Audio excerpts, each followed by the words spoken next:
Blog Talk Radio. Here we go.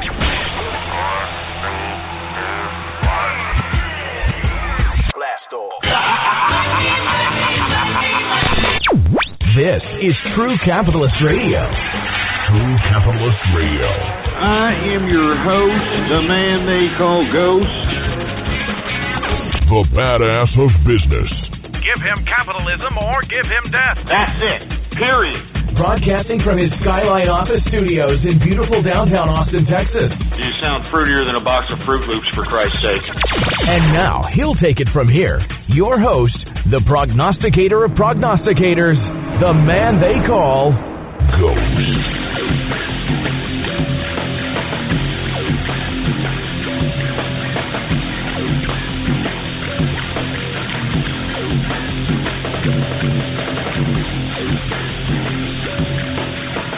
Oh, man.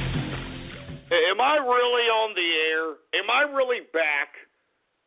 Seriously, am I really back on this broadcast after that ridiculous fiasco last Friday? I guess I am. Anyway, folks, thank you for tuning in with me to another edition of the True Capitalist Radio broadcast. And, of course, I am your host, the man they call Ghost. And once again, folks, I want to thank you very much for tuning in with me. This is episode number 442. Episode number 442 for all the folks that are keeping track of the True Capitalist Radio Show. And before we get into anything else, all right, I'd like for everybody to please spread it around like wildfire and let everybody know that True Capitalist Radio is in effect and in the house. And we are live. I think. I don't know anymore. I mean, I'm surprised I'm even here today. But traditionally, we are live Monday through Friday, 4 p.m. Central Standard Time, right here on the official website of the True Capitalist Radio broadcast. And it is blogtalkradio.com/ghost. That's blogtalkradio.com/ghost. Anyway, without any further ado, go ahead and give me a follow on Twitter, folks. The Twitter name to follow is PoliticsGhost. All one word, no underscores. PoliticsGhost is the name to follow, all right? Now, with that being said, I'm surprised I'm even back up on here. I had a big debacle on Friday. First and foremost, I want to say I'm sorry for that. There's a lot of things going through my head right now. I've got the election that has, brought the capitalist revolution into state power. Now the capitalist is getting blowback from the bureaucratic establishment here domestically and abroad. We've got the central banks coming after us. There's a lot of things that I'm a little worried about, to say the least. And then, of course, I've got to do this broadcast. I got a bunch of damn troll terrorists and cyber vermin that just want to make my life a living hell. Then you have the revelation that Richard Spencer and his wife are goddamn closet freaking paid Russian commies, in my opinion. All right? And how most of the alt-right or the alternative media has this connection to this asshole that is called Putin's brain in Russia, Alexander Dugin. I mean, everybody, man. I mean, David Duke has got a picture with Alexander Dugin. Alex Jones has been praised by Alexander Dugin, and he's basted it in his own goddamn show. And then we got Richard Spencer also connected to Alexander Dugin. And listen, I don't want to get into a whole tirade about this again, but I am realizing that these Ruskies, that's why I don't like Ruskies, folks. I don't like them. I do not like Ruskies. I think you can't trust them. You cannot trust a Ruski as far as I'm concerned. That's why I've never liked them. There's not one episode in this broadcast where I have showed any sympathy to these Ruskis, because I don't. I know them. I don't know what's in their head. They like being suppressed. I don't get it. Anyway, with that being said, the Inner Circle found a think tank that is directly related to this Alexander Dugin.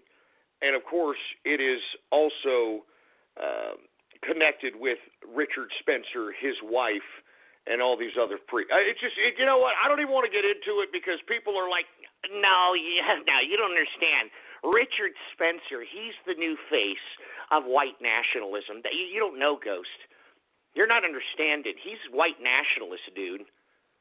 Okay, well, what about him, in his connections with Alexander Dugin and Alexander Dugin's fourth political theory and how Dugin wants to basically cause this guy's theory. I'm not even joking around. Alexander Dugin wants world war because he believes that all the other political theories, okay, that's why his theory is called the fourth political theory, need to be decimated and destroyed. And then these people, these, I guess, Duginites, are going to come up from the ashes and rule the world under this fourth political theory. I kid you not, that's the theory in the simplistic form. And that makes this even more disturbing. You know that? I mean, that people are not only connected to this Ruski, but this is this guy's philosophy. I mean, seriously, man. I'm just saying. Anyway, listen, I had that going through my mind, all right, the whole Richard Spencer thing. And then I've got some personal issues going on here. And I don't want to talk about it, all right? I'm a little better now. I think we're cool, all right? We're gonna go through like nothing happened, all right? Let's not everybody just forget about what happened on Friday, all right? Just forget about it. I just had a little bit of a situation there. Let's just forget about it. I don't want to talk about it. Let's forget about it. Now, with that being said, who knows if there's going to be Twitter shout-outs? Who knows if there's going to be radio graffiti? I don't want to reward you dumb troll terrorists and cyber vermin kicking a man while he's down. You understand that? You people are pieces of trash as far as I'm concerned. And the only reason I'm coming up here is definitely not for you stupid man-child scumbags. I'm coming up here for the people that actually listen for the substance of this broadcast. Not a bunch of cartoon fetish man-children that like to, I don't know what I'm doing. I'm retarded. Yeah, but you know about your little comic books and you know all about your stupid cartoons. Yeah, but I'm retarded. Can't do nothing for myself. I'm retarded. Anyway, folks, with that being said, let's just go ahead and get to the markets because that's very important today.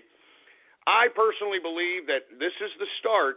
You know, it's the incremental sell-off by the big banksters, by the Wall Street guys.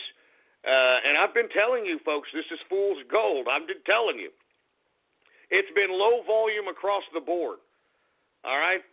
Low volume across the board, and not to mention everything is down because uncertainty is hitting the fan. Now, what is that exactly does that mean? That means that the global order, and everybody who's invested in it is starting to realize that Donald Trump is not down with this garbage, and he's really wanting to make America great again. He pulled the trigger on a lot of these things that he said he was going to do in the campaign. He's done it within the first month, all right, which is probably unprecedented, and it's really baffling the eyes of these bureaucrats that are in Washington that do absolutely nothing for 4, 5, 10, 20, 30 years.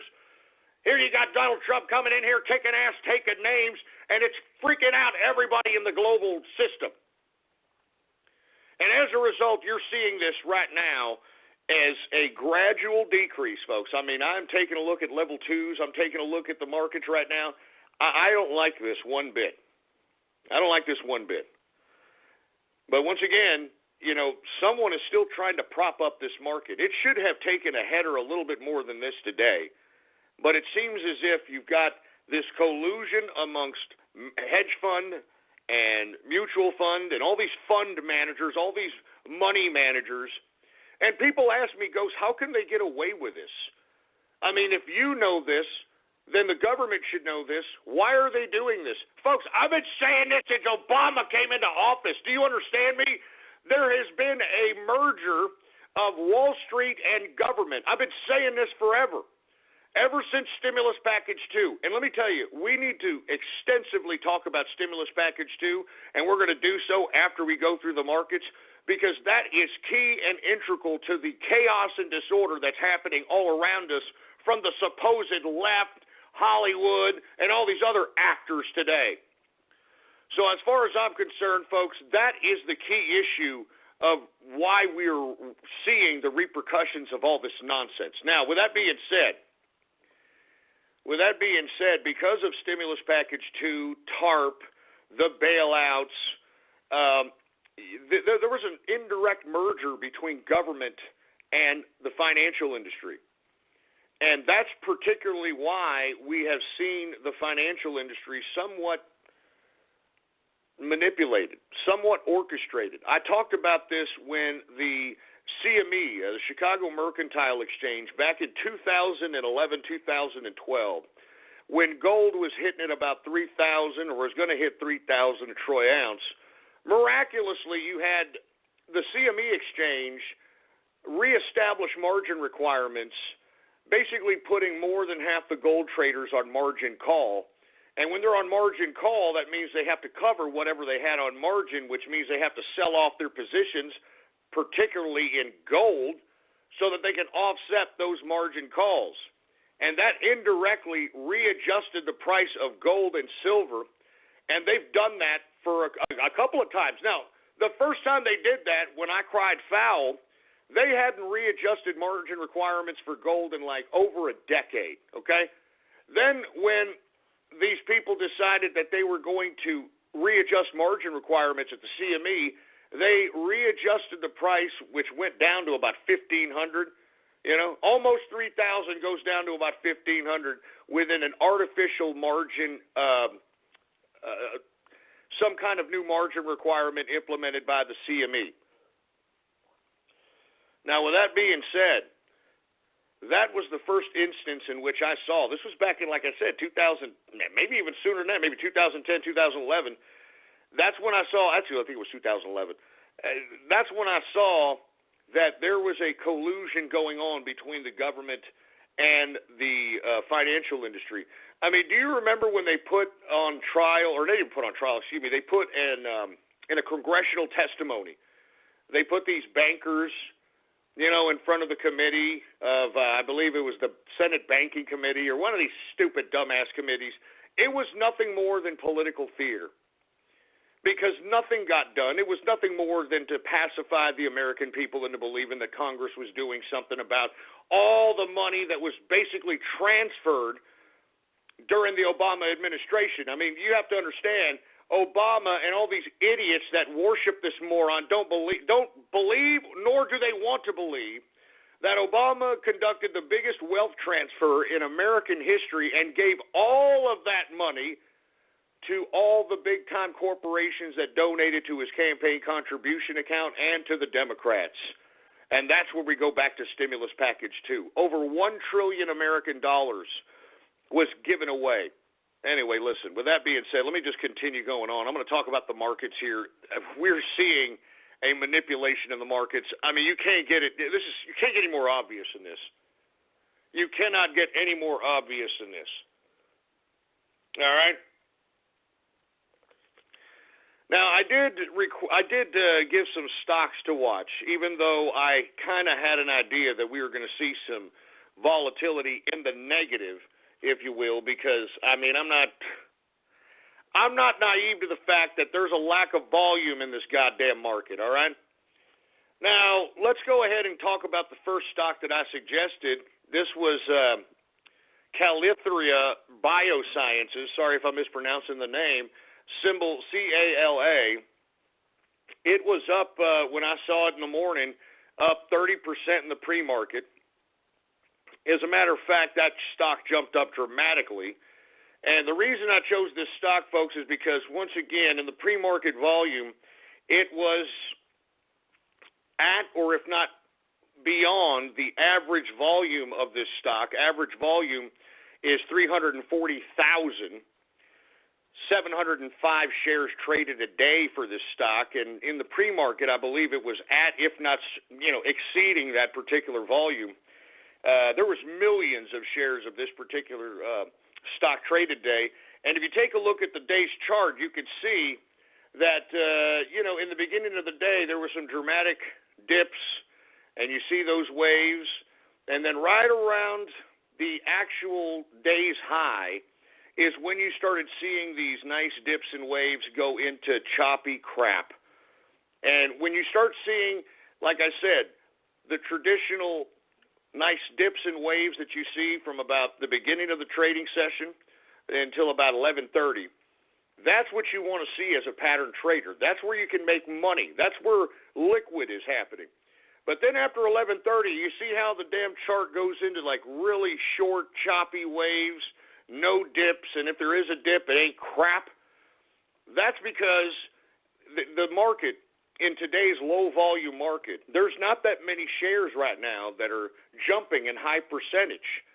So whenever any of the investors that are investing in the stock market see that there's a high percentage increase in a given stock, that's when they realize, hey, this is a keeper, this is a winner, and they all flock to it like hyenas, man.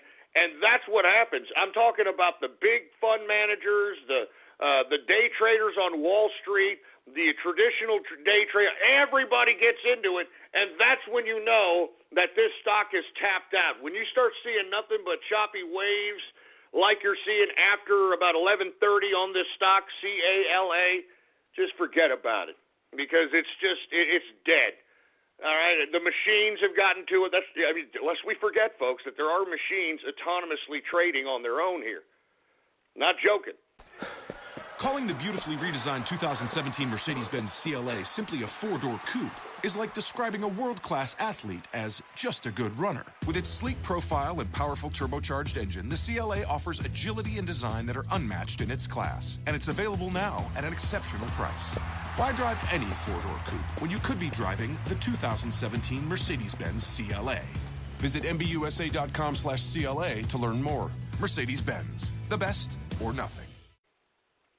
So when you have all these people coming to this damn stock like hyenas to a damn animal carcass, I mean, this is the kind of consequence that you get. But there were people that did profit off this particular stock.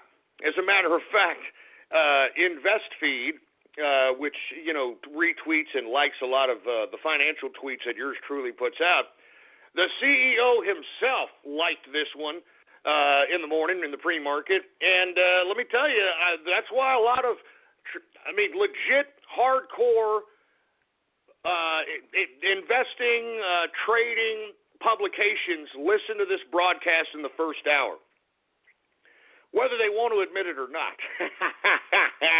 Because, listen, it doesn't matter what this show is about. The information in the first hour is literally worth money. So people understand where money is. So that's why they listen to it. Seeking Alpha, InvestFeed. I've got some hardcore day traders, that are following me personally. Hardcore fund managers. I'm not even joking around. These people are following because they know that whatever stocks that I research, I know what I'm doing. I'm not some moron just throwing frickin' darts at a goddamn dartboard of stocks and saying, okay, I'll invest in this today. Anyway, let's continue going, shall we? I did suggest also iGate Pharmaceuticals. The ticker on that, or the symbol on that, is EYEG. This one was rather interesting, to say the least, because it popped off like a bat out of hell right as the morning started, and then it seemed as if the hyenas got to this one really quick. Right as we saw the dip, look at those choppy waves. You were able to get into some 2 or 3 dips in the morning to be able to make some cake, but then thereafter, as you can see, it was pretty much nothing after about, I would say, 11 o'clock, a nothing burger, unless you were able to hold on, at the dips of lunchtime. But other than that, this was pretty much the only play that you could have made. You could have probably got in about 2 or 3 times in the morning, and that would have been it. And it was good for some decent cake. It was good for decent liquidity. But once again, once these damn investors see these high percentages in the big board, they're going to go at it, man. They're going to go right at it. Anyway, with all due respect to the folks that are out there, there's a reason why I chose this stock, because people believe that, well, Ghost, he's just picking any stocks. Folks, I chose this stock for many reasons, okay?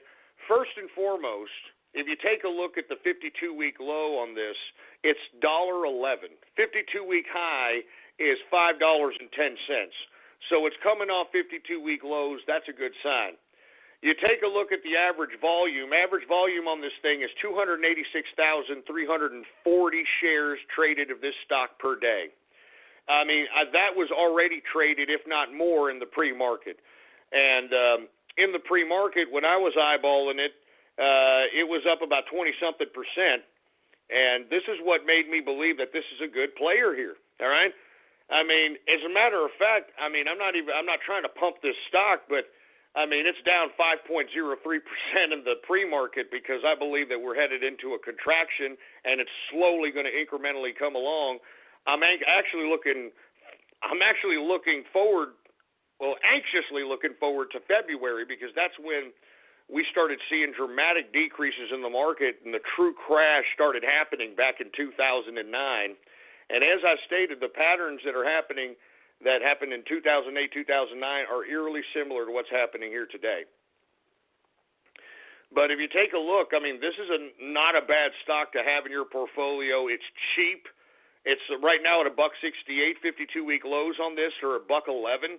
52-week highs is at $5.10. And the reason this was up, it was because of a positive top-line data results for an inhuman pilot trial of ocular bandage gel, Band-Aid, like an ocular bandage gel, meaning, obviously something that is used to bandage any kind of ocular surgery, any kind of ocular suture to some capacity, which, sounds rather attractive at this point. That's what caused the big rise up. But once again, you see it in the morning, everybody just kind of sold off, and there was about 3 or maybe 2 or 3 dips in here where you could have made some serious money. And then once again, choppy waves, choppy waves, choppy waves. And the reason that you're seeing this, folks, is because there's a lot of damn negativity in the market, and everybody is looking out for positivity, especially big-time increases in percentages. That's what they want, and that's what these goddamn investors look for. And they when they see it, they freaking attack it like hyenas, like I said. Anyway, with that being said, let's go ahead and get to the stock market because we did see a contraction today. At the lowest point, I saw the all indexes across the board down 1%. So we did come back from those lows, but not much. So there's still people trying to prop up this market, even though people are trying to pull out. It's obvious. Excuse me. It's obvious. So let's go ahead and get to the Dow Jones Industrial, shall we? Now, the Dow Jones Industrials is down today, folks, 122.65 points, a percentage decrease of 0.61%, closing out the Dow Jones Industrial at 19,971.13 points for the Dow Jones Industrial. A long way down from 20,100. I'm telling you, what goes up must come down, and the bigger they are, the harder they fall. That analogy rings correct almost anywhere, and including in this scenario here. Let's get to the S&P 500. S&P was also down today, 13.79 points, a percentage decrease of 0.60%, closing out the S&P at 2,280.90 points for the S&P 500. We've got the NASDAQ. The NASDAQ is down today, 47.07 points, a percentage decrease of 0.83%, closing out the NASDAQ at 5,613.71 points for the NASDAQ composite. Now, once again, folks, even Zero Hedge, which is one of my favorite online magazines, by the way, ZeroHedge.com, which, as a matter of fact, one of their head writers follows me personally. Obviously, he's either listening because they're checking all the order books as it pertains to these financial institutions, hedge funds, big banks, and they're starting to realize that there's a lot more sell orders than there are buy orders out here, and it's only a matter of time before this damn thing starts collapsing and free falling. And on top of which, they not only had an article talking about that, they also have an article talking about how the Federal Reserve could highly impact this economy if they wanted to throw a wrench in Donald Trump's Making America Great Again strategy. So we got a lot to look out for even amidst this very uncertain economic climate at this point in time. But I am optimistic. I mean, the only thing that could stop Trump from actually making America great again is the Republican Congress. And that's why, folks, we're going to have to hold these sons of bitches' feet to the fire. We cannot allow Congress to think that it can run roughshod at this point. And you know what I find ironic is that these Republicans out here that are trying to be staunch against Donald Trump, where the hell were they when Obama was running amok? How about that?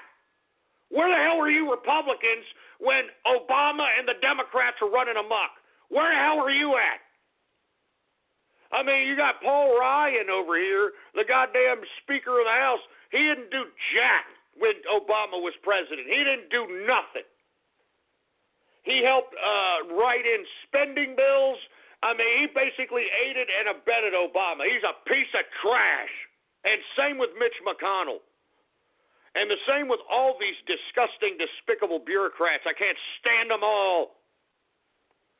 I'm telling you, the only way we're going to rectify this, folks, is if we start holding these people's feet to the fire. And moreover, there needs to be term limits on these pieces of trash. All right? And I'm going to get to that later, but I'm sick of these people, man. I mean, they haven't done anything for us in the past 40 or 50 years, and now that Trump is coming along doing more for this country in 1 month than these morons could do in 40 or 50, 60 years, now all of a sudden each and every one of these scumbags are crying foul. Because I'm telling you, Trump is blowing the bell curve on these stupid bureaucrats, and they don't like it. They don't like being showed up. They don't like their simplicity to be on spotlight. They don't like to be shown as the mediocre pieces of paper-pushing trash that these bureaucrats are. And that's why they're crying foul, all right? So, we'll talk about this later. Let's get to the commodities, shall we? Because it looked pretty flat across the board. I mean, there was no green anywhere in this son of a bitch. I mean, this is a bad day on the market. I mean, I stopped trading after about maybe 10 or 11 o'clock in the morning because, I mean, it was just getting too ridiculous. It was getting even the pattern trade, getting too ridiculous, man. Lack of volume, and then all of a sudden when you got a stock, you got all these morons hopping to it like a goddamn hyena. Like I said, on a dead carcass, man. Anyway, let's get to energy, shall we? We're seeing decreases in oil, and the reason we're seeing decreases, in my opinion, folks, we're seeing the beginning of the end of oil, in my opinion. I mean, I'm not even joking around. I mean, we've got oil deposits that we found here in America that we're only waiting for Donald Trump to open for production. I'm serious. I mean, we got a oil deposit out here in Texas that's got an estimated 900 million barrels worth of oil under there. We've got another huge oil deposit out there in Alaska, so we could potentially just be energy independent. Now, of course, we shall see how Trump approaches this, because as I stated, if Trump by some chance does this and the dollar falls, Trump could indirectly, which he knows, believe me, Mnuchin, Ross, and Trump himself, they know this. But they could indirectly cause a global depression. And the reason I say this is because the U.S. dollar is connected to the sale of oil. That's why it's called the petrodollar in the world market, because our currency is a fiat currency. There's nothing backing up this currency. It's nothing technically but a piece of paper. The only thing legitimizing the U.S. dollar, and I'm going to continue to repeat this, is the fact that the oil-producing countries in the Middle East have agreed to exclusively trade in U.S. dollars as it pertains to selling their commodity, which is oil. And that is the only thing keeping our dollar legitimate. With that being said, if Donald Trump opens up production for oil, that could indirectly not only bring down the cost of oil, but it could crash the petrodollar. And if the petrodollar crashes, not only are we going to be suffering, everybody in the international community is going to be suffering because everyone is connected to the United States markets in some capacity or another. Everybody. And everybody's going to feel the pinch. So I'm telling you, these central banks in this world and these bureaucrats have set this up, and this is a fail-safe right here. This is a trap. This is a just-in-case insurance policy. I can guarantee you that. Because right now, if Trump decides to pull the trigger on opening up oil exploration, that's it for the petrodollar. And we can't afford that at this point in time, especially if we're trying to make America great again. So with that being said, I think that sometime from now, I think that we're pretty good for about 2 or 3 quarters. Cash is king right now, as you can see. Everybody's cashing out in dollars. That's why everything's going down right now. Everybody wants American dollars. It's the only realm of safety at this point. British pound sterling is going down. The euro is not necessarily doing too well. Japanese yen is a joke. All currencies are pretty much not necessarily credible in the eyes of these investors, and they want to cash out in U.S. dollars. So as I stated, folks, U.S. dollar is still going to be king here for the next 2 or 3 quarters. And people ask me, what's going to drop first? Is it going to be the dollar or is it going to be the stock market? It will be the stock market first. It will be the stock market first. And then when that happens, everybody should go in quick and try to buy up assets before the dollar collapses. Because if the dollar collapses, at least you exchange your petrodollars for actual commodities, stocks, and other type of assets that are worthy of investment. They'll actually go up the roof, when a dollar crashes. And a perfect example of a dollar crashing right now, or a currency crashing, is take a look at the chart of Mexico and its peso. I mean, that's a crashing currency right now, the peso, all right? Take a look at what's happening over there. And I'm telling you right now, these Mexicans out there in Mexico don't know whether to crap or get off the pot. And, before I get on to the energy prices, I find it rather, once again, irresponsible of the Mexicans from Mexico to assert their machismo on a symbolic wall. I mean, to be honest with you, the whole reason why Donald Trump wants, Mexico to pay for the wall, because it's symbolic. I mean, it's a minute cost in comparison to what we are sending to their country in trade. We're sending them $50 billion and growing in trade.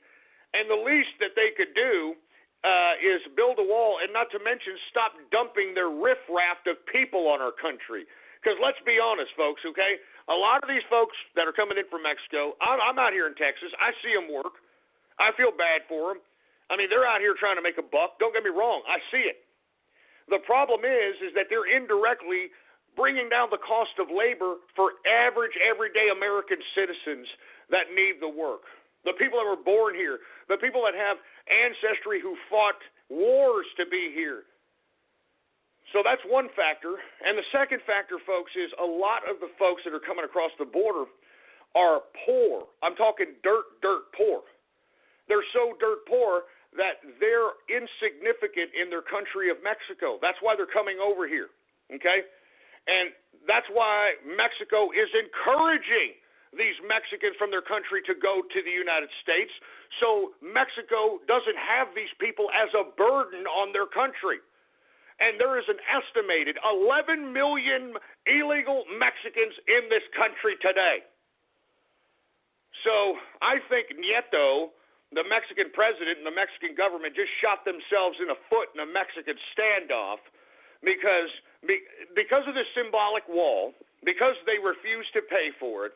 Now, not only can trade potentially be taken away from them, that $50 billion annually could easily go down to nothing again. And not to mention, we're going to tax their goods 20% across the border until these people start realizing, like, okay, Mr. Trump, we'll go ahead and pay for wall, We'll pay for the wall, Mr. Trump. Goddamn right you're going to pay for the wall. You understand that? You're goddamn right you're going to pay for the wall. You're the one that basically brought the immigration problem to our goddamn freaking homeland. And listen, I think Trump should even go further. Aside from potentially cutting federal funding to sanctuary cities, I think Donald Trump needs to ban wire transfers, okay? I'm serious. Outlaw wire transfers temporarily, okay?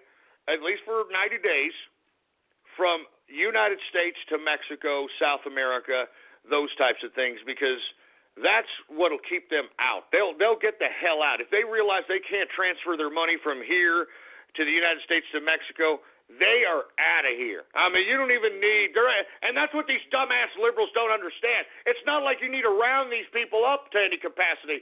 They'll go back on their own. Anyway, with that being said, I didn't mean to get off on that tirade. Let's just go ahead and get to energy, shall we? WTI sweet crude, folks, is down today. All right, 60 cents, a percentage decrease of 1.13% decrease on the day for WTI. Closing out WTI at $52.57 per barrel of WTI sweet crude. Brent crude oil also down today, folks, 35 cents, a percentage decrease of 0.63%. Closing out Brent crude at $55.17 per barrel of Brent crude oil. Gasoline took it on the teeth today, folks, down 1.32%. And the feast or famine commodity itself, natural gas, is down 3.87% on the day decrease. Good God. Heating oil is also down today, folks, 0.86% decrease on the day for heating oils. Let's go ahead and get to the metals, shall we? The metals! Let's get to the goddamn metals! You would think that you would have seen some increase in metals, and you kind of did a little bit, but for the most part, flat. Goddamn flat. Makes no sense. It just underscores the uncertainty in this investment community. Underscores it, dramatically, just to say the least. Anyway, gold is up today, folks, $6.30, a percentage increase of 0.53%. Closing out gold at $1,197.40 per troy ounce of gold. Silver is down today a cent. It is down a penny, a percentage decrease of 0.06%. Closing out silver at $17.13 per troy ounce of silver. We've got copper down today, 0.73% decrease on the day. We've got platinum up very modestly once again, 0.02% increase on the day for platinum. Now let's go ahead and get to agriculture because it was a bloody day in the agriculture commodities, man. Bloody Monday. What is this, a Tuesday? Monday? It's Monday. Bloody Monday. I mean, horrible across the board with the exception of orange juice, folks, which we'll get to that in just a second. All right, let's go ahead and get to grain, shall we? Corn down today, 1.31% decrease on the day for corn. We've got wheat down today, 1.55% decrease on the day for wheat. Oats is down, 3.75% decrease on the day for oats. Good God, that's a dramatic decrease. We've got rough rice down today, 0.46% decrease on the day. Soybean down 2.53% decrease on the day for soybean. I'm telling you, it's a bloody Monday, folks. Soybean oil is down 1.93% decrease on the day for soybean. Canola is down 1.35% decrease on the day for canola. Jesus Christ, nothing but red, nothing but blood, man. Let's get to the soft, shall we? Cocoa is down today, folks, 0.81%. We've got coffee down 0.82% decrease on the day, although it was jumping high in the morning, which was rather ironic.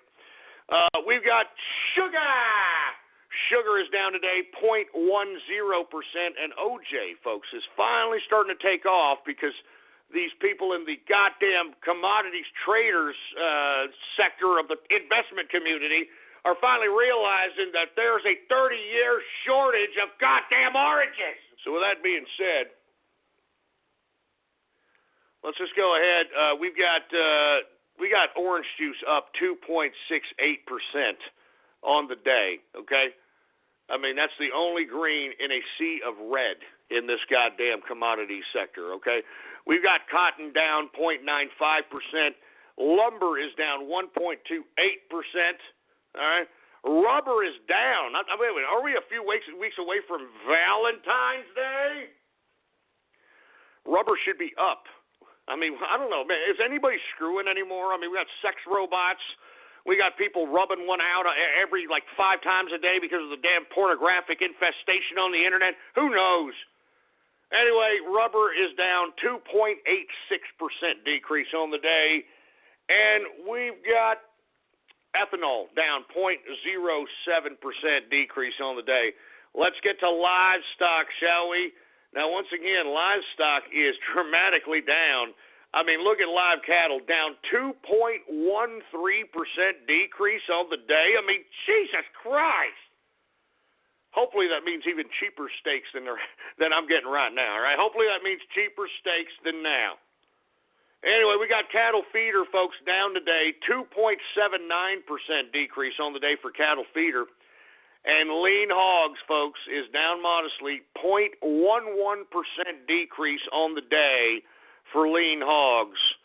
And before we move on from the finance part of the hour, I'd like to remind everybody that Bitcoin is being very volatile as of late. And a lot of the reason is because the currency markets are a little unstable. Bitcoin is being used as a hedge by a lot of folks. So without that being said, let's go ahead and take a look at the price today. Bitcoin price is $923.21 per Bitcoin. I remember when I was advising people on Twitter, when I was no longer doing the show under Ghost Politics with the Zeros, I was trying to encourage everybody to get into this damn thing. And at the time, Bitcoin was at about maybe $60, $50.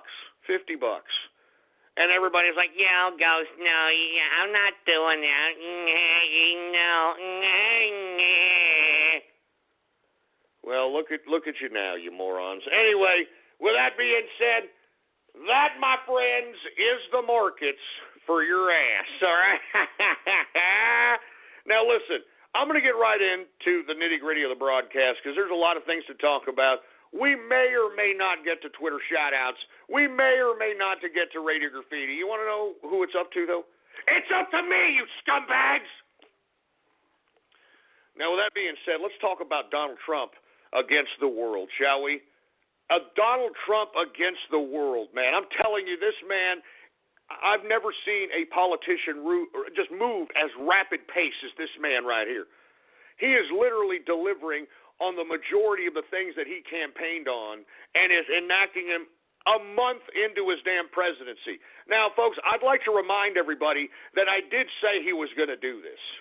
I said right when he got in and got sworn in, he's going to hit the ground running. He is going to sign a lot of executive orders because this was a precedent set by Obama himself, and he's going to use those executive orders to get his agenda passed and get it passed quickly.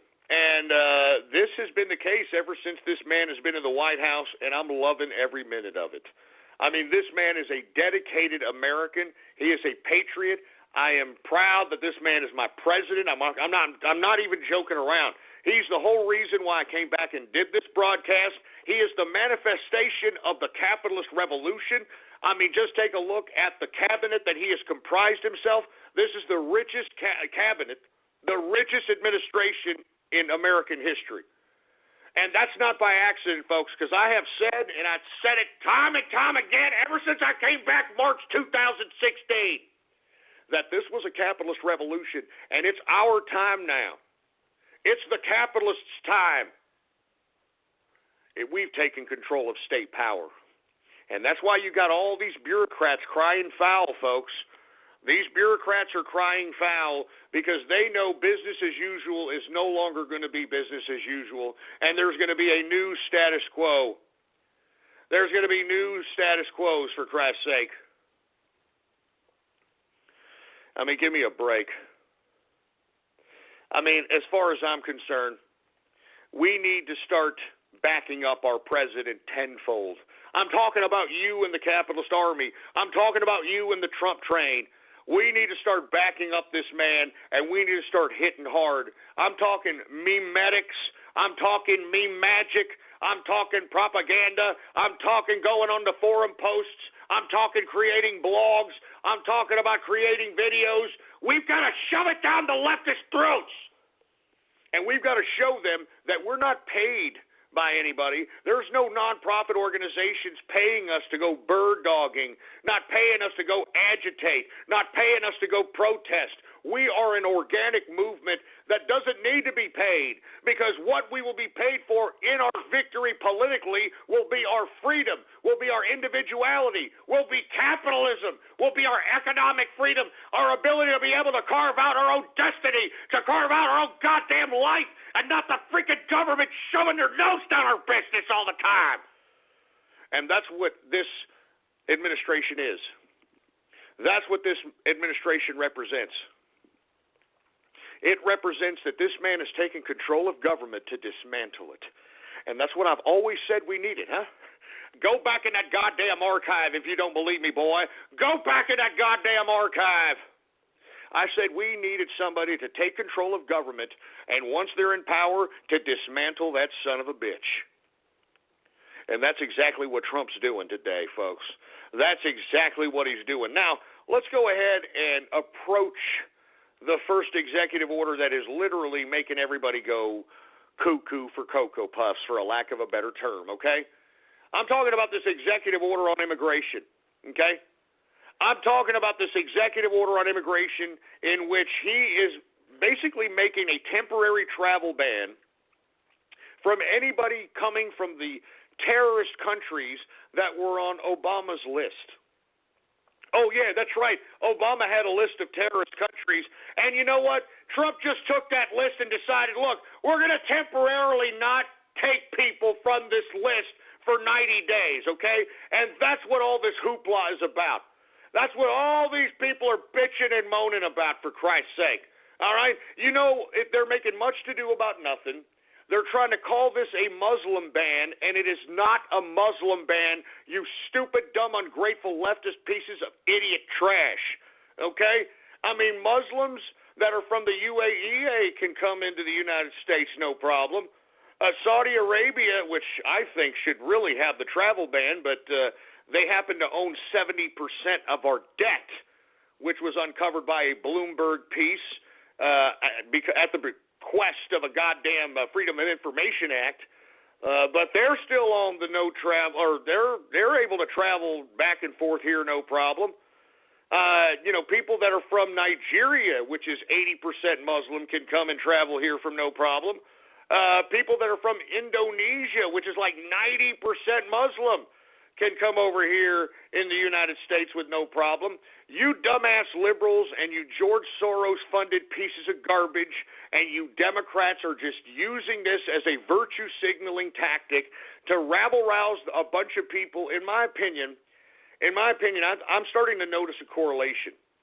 A lot of the people that seem to be blindly manipulated and coerced into this leftist democratic paradigm of virtue signaling, I've realized that most of these people, if you ask them if they take psychotropic drugs or any kind of brain pills, happy pills, Xanax, benzos, Abilify, any of that garbage, you're going to find a correlation between the Democrats and these particular drugs, in my opinion. I'm not joking around. That's why these people can look so wide-eyed and happy and still justify the absolute hypocrisy of their leaders.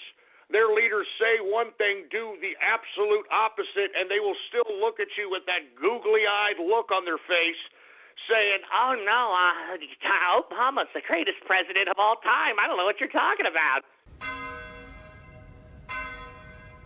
Calling the 2017 Mercedes-Benz GLA simply a compact SUV is like describing a cathedral as just four walls and a ceiling. The GLA is both a beautiful work of design and one of the most functional SUVs in its class, and it's available at an exceptional price.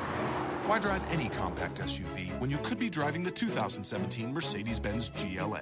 Visit MBUSA.com/GLA to learn more. Mercedes-Benz, the best or nothing. I'm not joking. I think there's a big correlation between these Democrats, these liberals, these virtue signalers, these social justice warriors, and psychotropic drugs. I think there needs to be a serious study about this. I'm not even messing around. I'm not even messing around. With that being said, folks, aside from these people being googly-eyed and mesmerized by virtue signaling and doing all this nonsense because of a supposed Muslim ban, you've got these folks also going out en masse, supposedly, at airports and all this crap, trying to protest the, quote, Muslim ban. And, you know, what's ironic is that the protests are actually causing more havoc than the actual clamping down on the travel ban. It's a temporary travel ban, mind you, 90 days, all right? I mean, we need 90 days to concoct some sort of system so we can extreme vet everybody that comes into this country. I mean, that's what Trump enacted, you stupid, ungrateful, liberal idiots, all right? I know CNN is saying, no, it's a Muslim ban. He's banning all Muslims. It's a lie. It's fake news, all right? A Muslim ban is fake news, you stupid morons. This is a 90-day ban on a list of countries that Obama had on a list of terrorist countries, you stupid, ungrateful idiots. I mean, you people are morons. You know what I'm saying? You people are morons. And on top of which, folks, why are you all protesting for potential terrorists coming into our country? I mean, I am surprised. This is why I'm saying I think there needs to be a serious case study done about leftists and whether or not they're taking these happy pills and these psychotropic drugs. Why are you protesting having terrorists come into the country? Because that's where the travel ban is, you stupid imbeciles. It's to terrorist countries, all right, that produce terrorist actors that have conducted terrorism, if not domestically, on the world stage, you dumb, ungrateful, pathetic morons. And aside from that, there's no way to vet these people, all right? So that's why Trump is putting a temporary travel ban on these countries so that we can figure out a methodology in which we can extreme vet these folks. Jesus Christ, you people. And you know what? And I'm also going to make another statement here, okay? I actually have some Capitalist Army members and Inner Circle members from the country of Poland, okay? What's going on to OG Toru, by the way? Now, Poland is a post-communist country, okay? Meaning that it was under communism and now it's not. But even though the name communism kind of went away, the bureaucracy of communism stayed within Poland, okay? And as a result, it's kind of an impoverished nation, very impoverished nation, not a lot of economic opportunity because it's a post-communist country. Now, I saw some of the most ironic yet funniest footage in my life. Now, this is why I have no sympathy for these refugees, okay?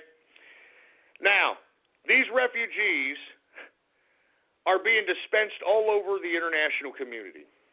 Poland received its fair share of refugees, and because Poland doesn't have this extensive welfare program for these Yehudis like they do in Germany and in some other factions of the European Union, they don't like being in Poland.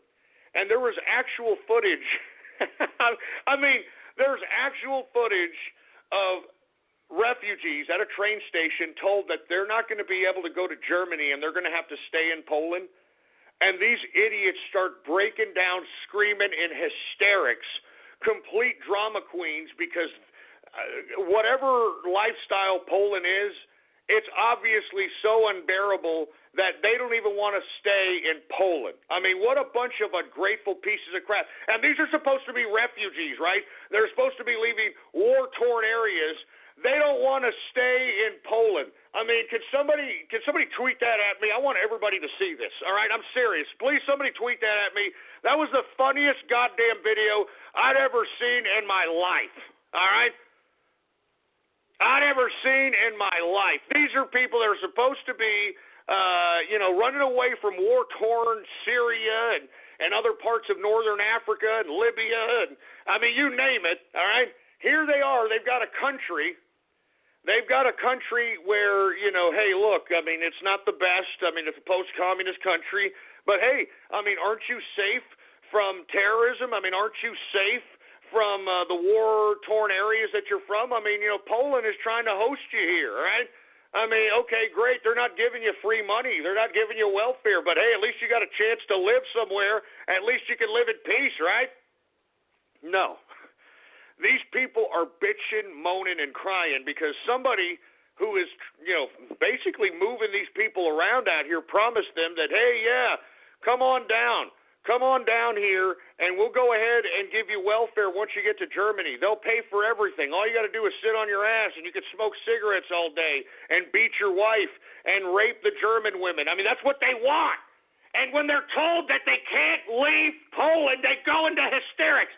Thank you, Boat. Here is the video in question, folks. I'm going to retweet it right now.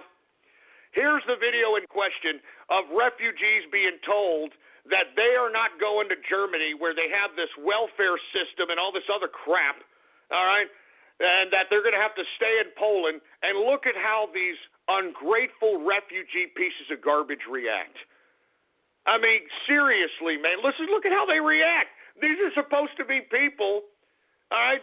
This is supposed to be people that are like, hey, I'm from a war-torn area. I need shelter. I need help. Help me. And lo and behold, look at them. Look. Are you looking at the video? Look. Look. And what? We're supposed to feel sorry for them? I mean, the whole reason why they want to come over to America is because thanks to Mr. Yes We Can, we're giving these people welfare now. We're giving this people. I'm not joking around. I told you, what was it, at the end of the new year, or at the end of 2016, I should say, that Barack Obama was spending $25,000 a Yehudi to bring them into the country. $25,000 a Yehudi. And I'm not joking around. And once they get here, they're automatically qualified for all entitlements. That's why these refugees want to come here and stay here. And that ain't right, man. I mean, if you're an American citizen that's collecting entitlements, I mean, hey, I know we're enemies here, capitalist and, entitlement recipient pieces of trash. But it's time for you pieces of garbage to start rising up and realizing that, hey, I may lose my benefits because of these damn people that aren't even citizens of this country. I may lose my food card. I may lose my food stamps. I may lose my housing voucher. I may lose this because for some reason these politicians feel that these Yehudis and these immigrants and their rights supersede the citizens of this country. So that's all I'm saying, folks. I'm sick and tired of it. I mean, I'm tired of these damn liberals trying to throw a humanitarian spin on this refugee situation, okay? I mean, to be honest with you, many of these refugees, they're just coming for the free entitlements. They don't want to do a goddamn thing, all right? And they're utilizing the war-torn situation in their country to basically invade Europe, invade America, invade everywhere else across the world. And lo and behold, we have Donald Trump talking to Middle Eastern leaders, the leader of Saudi Arabia, the king of Jordan, a lot of other Middle Eastern leaders.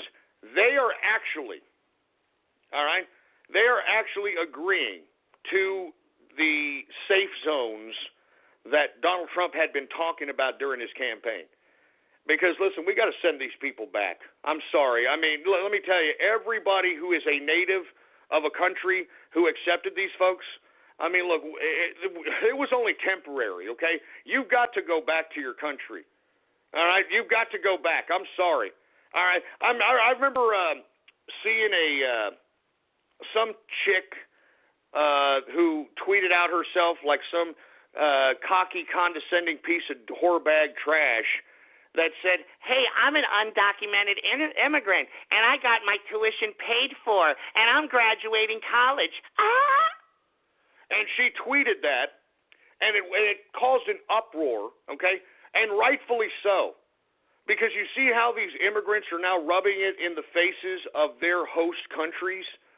I mean, it's bad enough that our own poor. It's bad enough that American people who are poor and ungrateful and fat pieces of trash are doing this.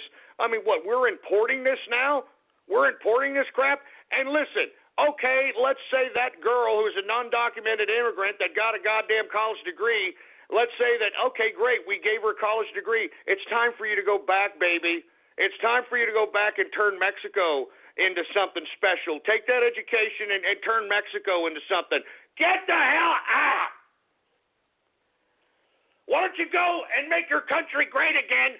Take the damn education that we gave you and go make your country great again, you stupid broad. Jesus Christ, man. Anyway, we are now in the second hour of the True Capitalist Radio broadcast. And, of course, I am your host, the man they call Ghost. And once again, folks, I want to thank everybody for tuning in with me. Before we get started, I'd like for everybody to please spread it around like wildfire and let everybody know that True Capitalist Radio is in effect and in the house. And we are live every Monday through Friday, 4 p.m. Central Standard Time, right here on the official website of the True Capitalist Radio broadcast. And it is blogtalkradio.com/ghost. That's blogtalkradio.com/ghost. And if you have not done so, please follow me on Twitter. The Twitter name to follow is Politics Ghost. All one word, no underscores. Politics Ghost is the name to follow. And I'm also on Gab, folks, which is the Twitter alternative under the same name. Now, with that being said, I know people are out here now tweeting at me, what about Twitter shout-outs? I want some Twitter shout-outs, guy. Can you give me some Twitter shout-outs, dude? I want a Twitter shout-out is what I want. Yeah, I want it. I won't be naughty. I promise I won't be naughty. Listen, I'm in a better mood today. And I don't necessarily want to do Twitter shout-outs at this point in time because I know that you people are going to piss me off. And to be honest with you, I don't want to be pissed off today, all right? I don't want to be pissed off today. You understand me? I don't want to be pissed off today. I'm in a good place mentally right now. Do you understand that? I'm in a good place mentally, and I don't need a bunch of troll terrorists and cyber vermin to be sitting here making me look like a ridiculous scumbag. I don't really appreciate it, all right? But let's just say for the sake of argument, I do, okay? The first goddamn stupid, pathetic name that I see, I'm gone. No more Twitter shout-outs, all right? Look, we're gonna Jesus Christ. We're going to try this tentatively, okay? We're going to try this tentatively. I don't want no crap. Don't give me crap. All right. As a matter of fact, engineer, do we have any Twitter shout-outs by any chance? All right. Well, listen. I'm going to go ahead, and I am going to try to do Twitter shout-outs here in the second hour. And if you people piss me off, then you can forget about any Twitter shout-outs, radio graffiti, any of this crap. You understand that, boy? You can forget about it. All right. Now, with that being said, let's go ahead and get to some Twitter shout-outs right now. All right. Speaking of OG Touru, what's going on? We got Tub Guy in the house. What's going on, the Tub Guy? TCR Engineer in the place. What's going on? We've got the AL Game Freak. We got Nosferatu, John Marston. Oh, Jesus Christ. Are we still doing that guy as a meme for real? We got Pomegranate. I'm not going to say that disgusting name. I already see where this is going, for Christ's sake. Isle of Trudeau. Oh, no, man. Isle of Trudeau. That's gayer than freaking Richard Simmons' underpants. Give me a break. Anyway, we got Young Diarist in the place. What's going on? Miguel Hildeghost. Who the hell's that supposed to be? Anyway, we got Cobalt Capitalist. What's going on? Vivian HD. Colon Tenderizer. You see, that's the kind of crap I'm talking about right there. You see what I'm saying? That's the kind of crap I'm talking about. Anyway, we got TCR paid opposition. Oh, no, don't you even go there, you asshole. Don't you even, you son of a bitch.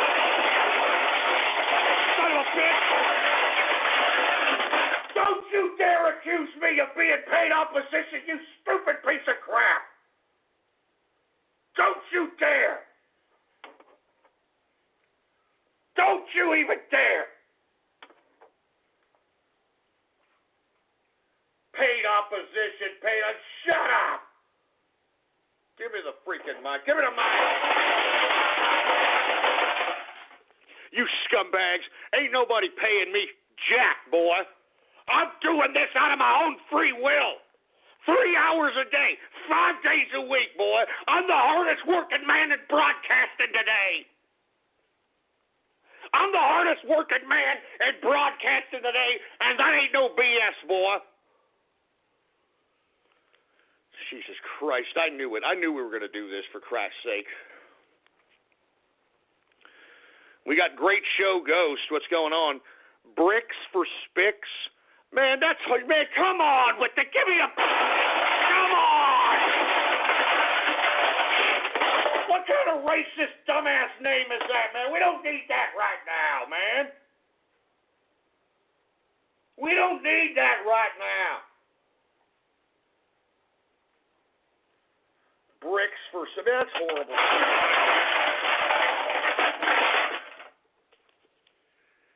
You got to be joking me with that name, man. That's horrible. All right? That's horrible. Anyway, listen, I'm only going to take a couple of more of this. Eagle Cock for president. Yeah, you know what? I'll second that, you know. Much props to Eagle Cock. He's a, inner circle member. Who else we got here? We got, I'm not saying that name. Amish Jew Cosplay. Amish Jew Cosplay. Are you, shut up. Hey, you in that picture, shut up. You just shut up. I know what you mean by that. We've got the Smiler in the house. We got Sergeant Yoda. What's going on, Sergeant Yoda? We've got Ghost the Jew. I'm not a Jew, you dumbass. But you know what? I may play one on the radio just because you people are pissing me off now. I'm not even joking. I may even charge for radio graffiti. Huh? Now then maybe you can call me a Jew then. How you like that?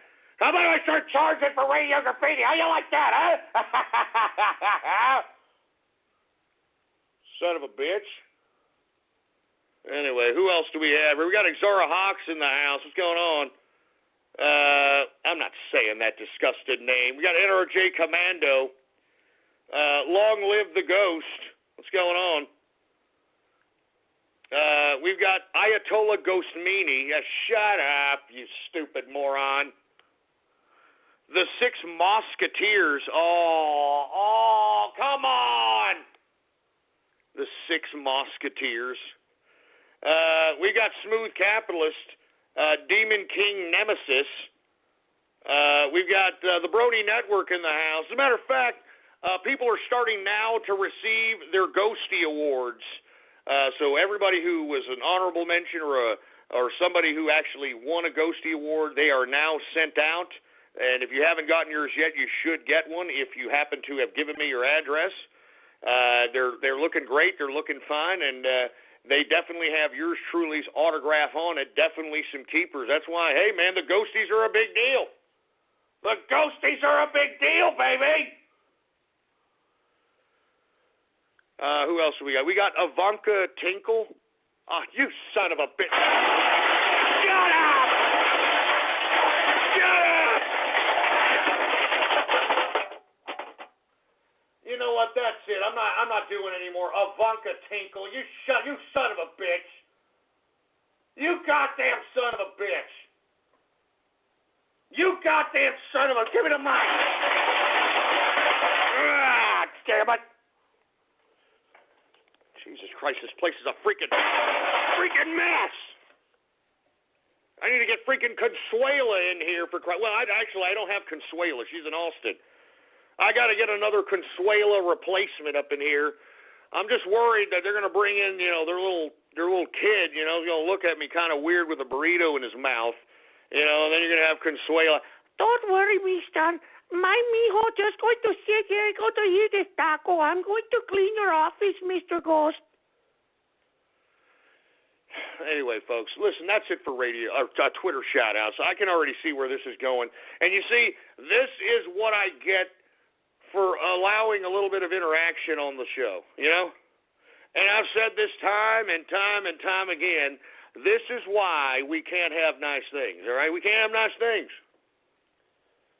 We just can't have nice things. Anyway, that's it for Twitter shout-outs, for Christ's sake. And, before I move on, I do want to remind everybody, Ghost Valentine's Day cards are actually going to go on sale later on tonight. I know that I said I was going to put them up this weekend, but I was a little upset.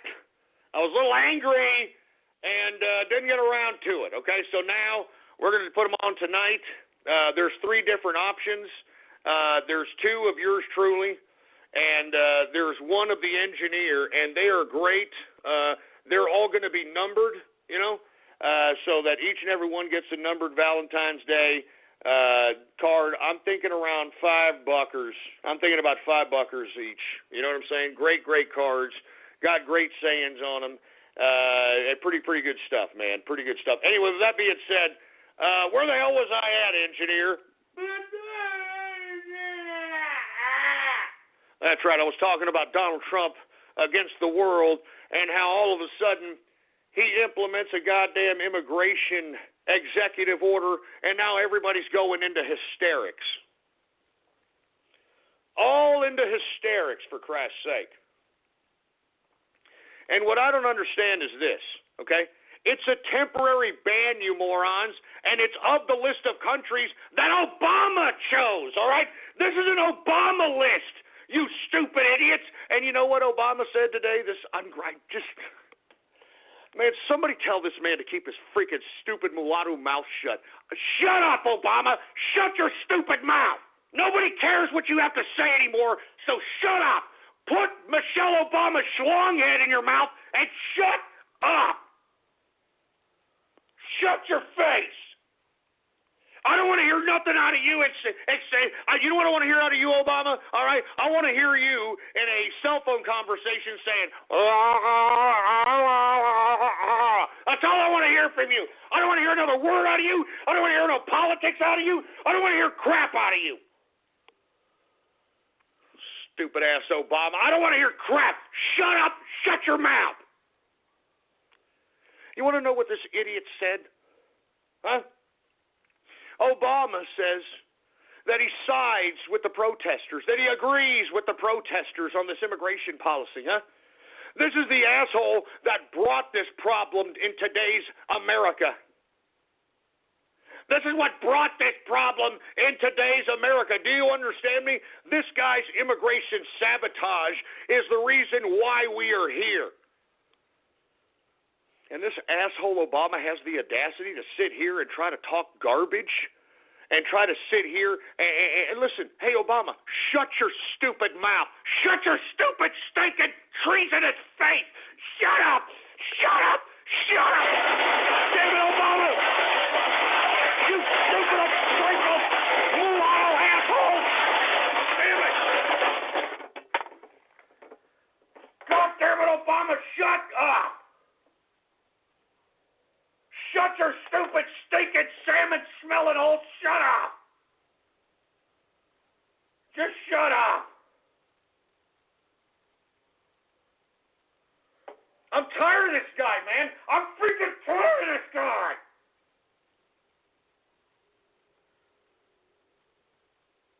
I'm not joking around. Give me the mic. Give me the mic.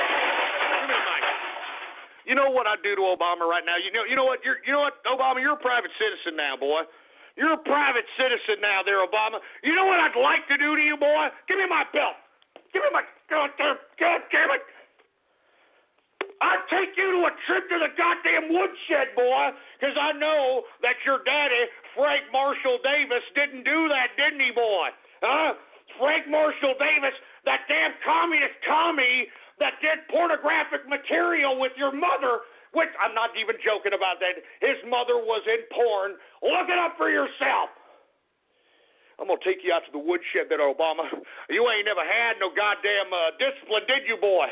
Huh? You didn't have no discipline with Frank Marshall Davis, that communist bastard as your daddy. Come here. Get over here, Obama. Get over here. Yeah. Yeah, that's what you get for your immigration policy. Your immigration sabotage, you piece of crap. Yeah, I bet you like that, don't you, Obama? I bet you like that, you power-bottom piece of crap. Yeah,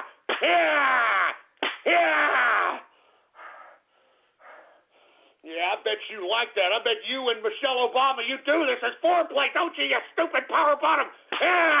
Yeah, come out the closet, you commie.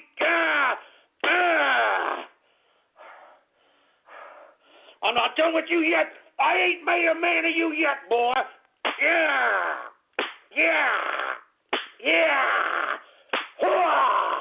Yes, we can. Yes, we can, this, boy. Yeah.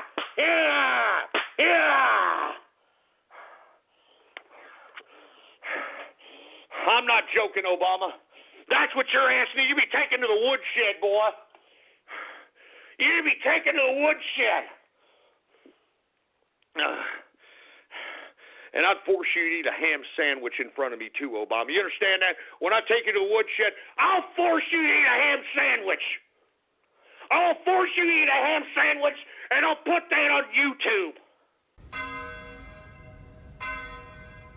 Calling the 2017 Mercedes-Benz GLA simply a compact SUV is like describing a cathedral as just 4 walls and a ceiling. The GLA is both a beautiful work of design and one of the most functional SUVs in its class, and it's available at an exceptional price.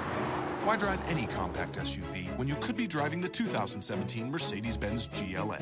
Visit mbusa.com/GLA to learn more. Mercedes-Benz, the best or nothing.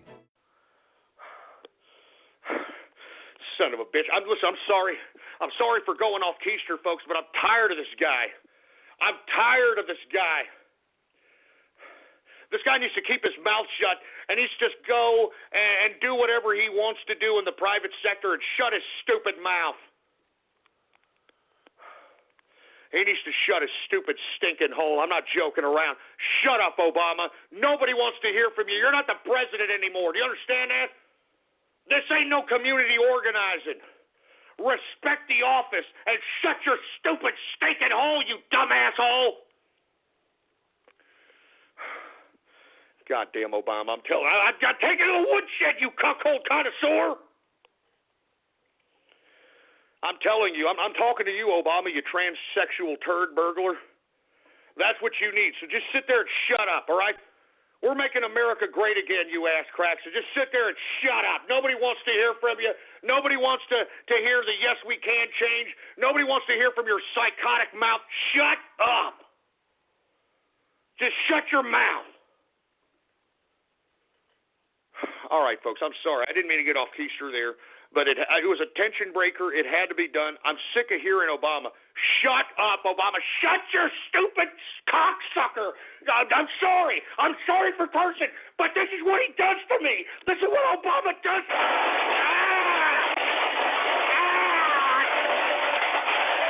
I'm sorry. That's what he does to me. He brings the bad out of me. The liberals, the troll-terrorists, they bring the bad out of me. They just bring it out.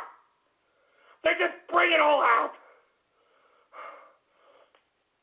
They just bring it all out. And I just can't take it. I just can't internalize it. I just can't keep it bottled in. I just can't keep it bottled in, man. I'm sorry. I'm sorry if I'm de-virginizing your ears. I'm sorry. I'm Sorry, man. Give me the mic. Give me the mic. Oh, Jesus Christ, folks. I mean, I'm not even joking around, man. I mean, as you can see, I've got the energy within inside of me, man. I just needed a weekend. You understand what I'm saying? We need to stop these leftists. We need to stop these pieces of crap. And lest we forget, folks, all these people that are out here protesting, all these people that are organizing all over the country, these are not organic protests. These are not people just voluntarily going out by themselves. They're being paid to be there, folks. This is a George Soros-funded operation amongst a whole array of other people. The Muslim Brotherhood is tied to these protests, folks. George Soros, the Ford Foundation, the typical characters. That's what I'm saying. Do not believe the hype. We've got to double down. We've got to throw some meme magic on these stupid, simplistic minions, all right? We got to make them feel stupid. We got to make them feel like the idiots they are because they're morons. They're idiots. We got to rub it in their face. We got to rub it in their face. You know, it's like taking It's like taking a nice big mushy goddamn horse turd. You know what I mean? Like you know what I mean? A big mushy horse turd. You know, a road apple. You know, road apples. You take one of them and just shove it right in their goddamn mouth, right in their mouth, and just shut them up with nothing but truth and facts.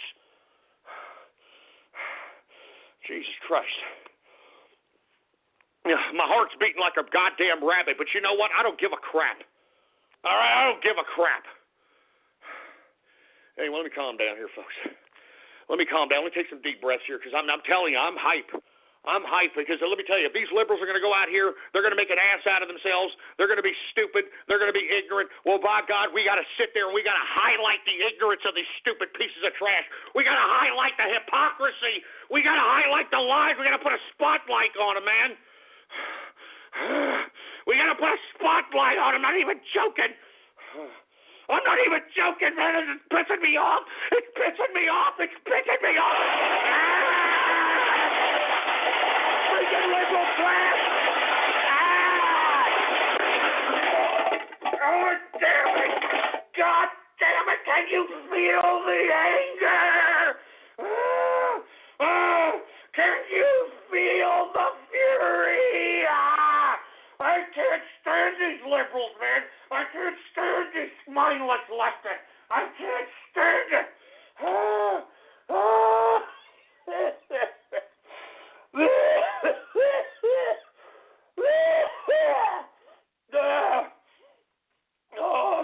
I can't stand it, man. Oh my God. I can't stand it. I can't stand these leftists. I can't stand these liberals. I can't stand Obama. I can't stand the Democrats. Oh my God. Oh my God. What the hell? What? Give me the mic. Give me the mic. I'm sitting here. I'm pouring out my heart and soul right now, man. I'm giving you everything. I'm giving you all of me, man. I'm not some act.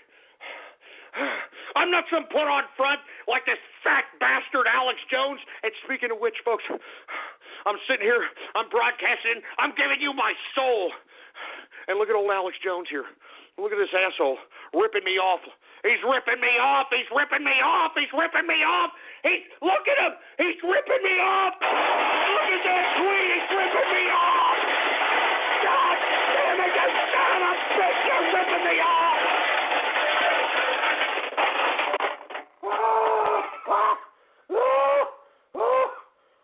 You son of a bitch, Alex. God damn it. Stop ripping me off.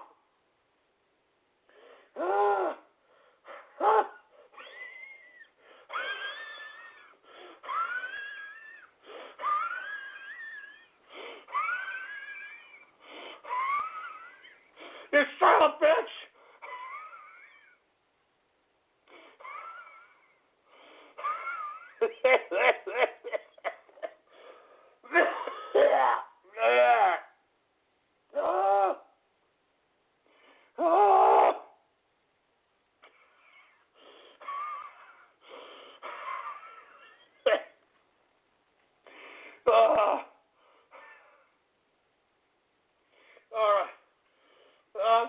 calm down, man. I gotta calm down. God damn it, Alex Jones, stop ripping me off. Stop ripping me off.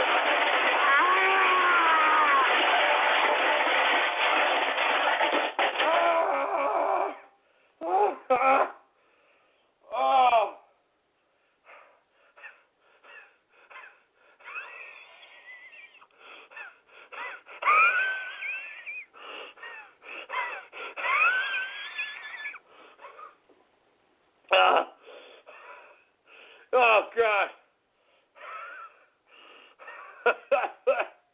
Oh, my God. I'm sorry, folks. I'm sorry. I'm just pissed off. I'm just pissed off, man.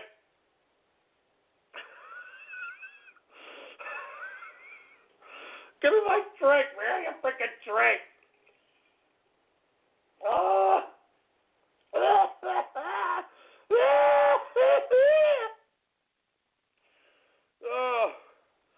Oh my God, I'm sorry, folks.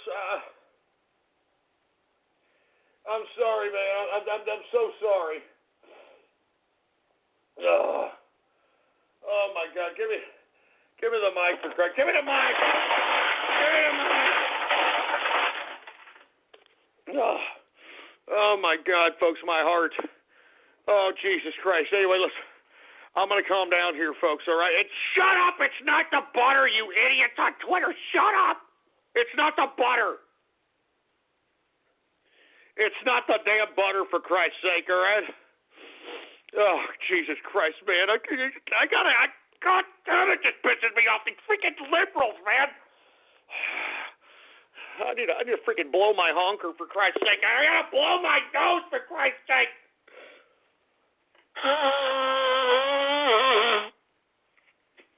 Oh, Jesus Christ.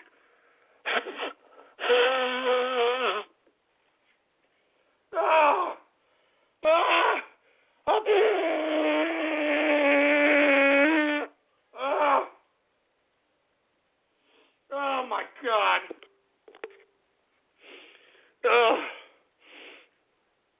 Oh, my God. I'm sorry, folks. Oh, my God. My heart's beating like a rabbit. I'm sorry, folks. Jesus Christ, I'm sorry, man. I'm angry, man. I'm really angry at this crap. I'm not even joking around. I'm not even joking around. And shut up on Twitter. Somebody says I sound like I got a Jew nose. How the hell do you know what a Jew nose sounds like, you son of a... Shut up! Shut up! I sound like I got a Jew nose? What the hell does that mean? What the hell does that mean? I sound like I got a Jew nose? Oh, shut up, man. Why don't you all on Twitter just shut up? Seriously, why don't you all on Twitter just shut up, man? Just shut up. Give me the mic.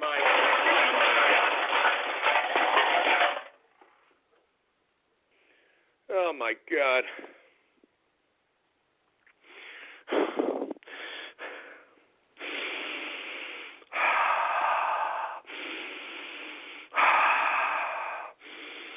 The sun is warm. The grass is green, okay?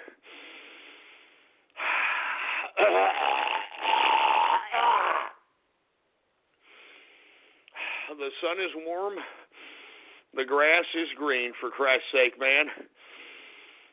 Jesus Christ. And shove it up your ass with that goddamn panda, you son of a...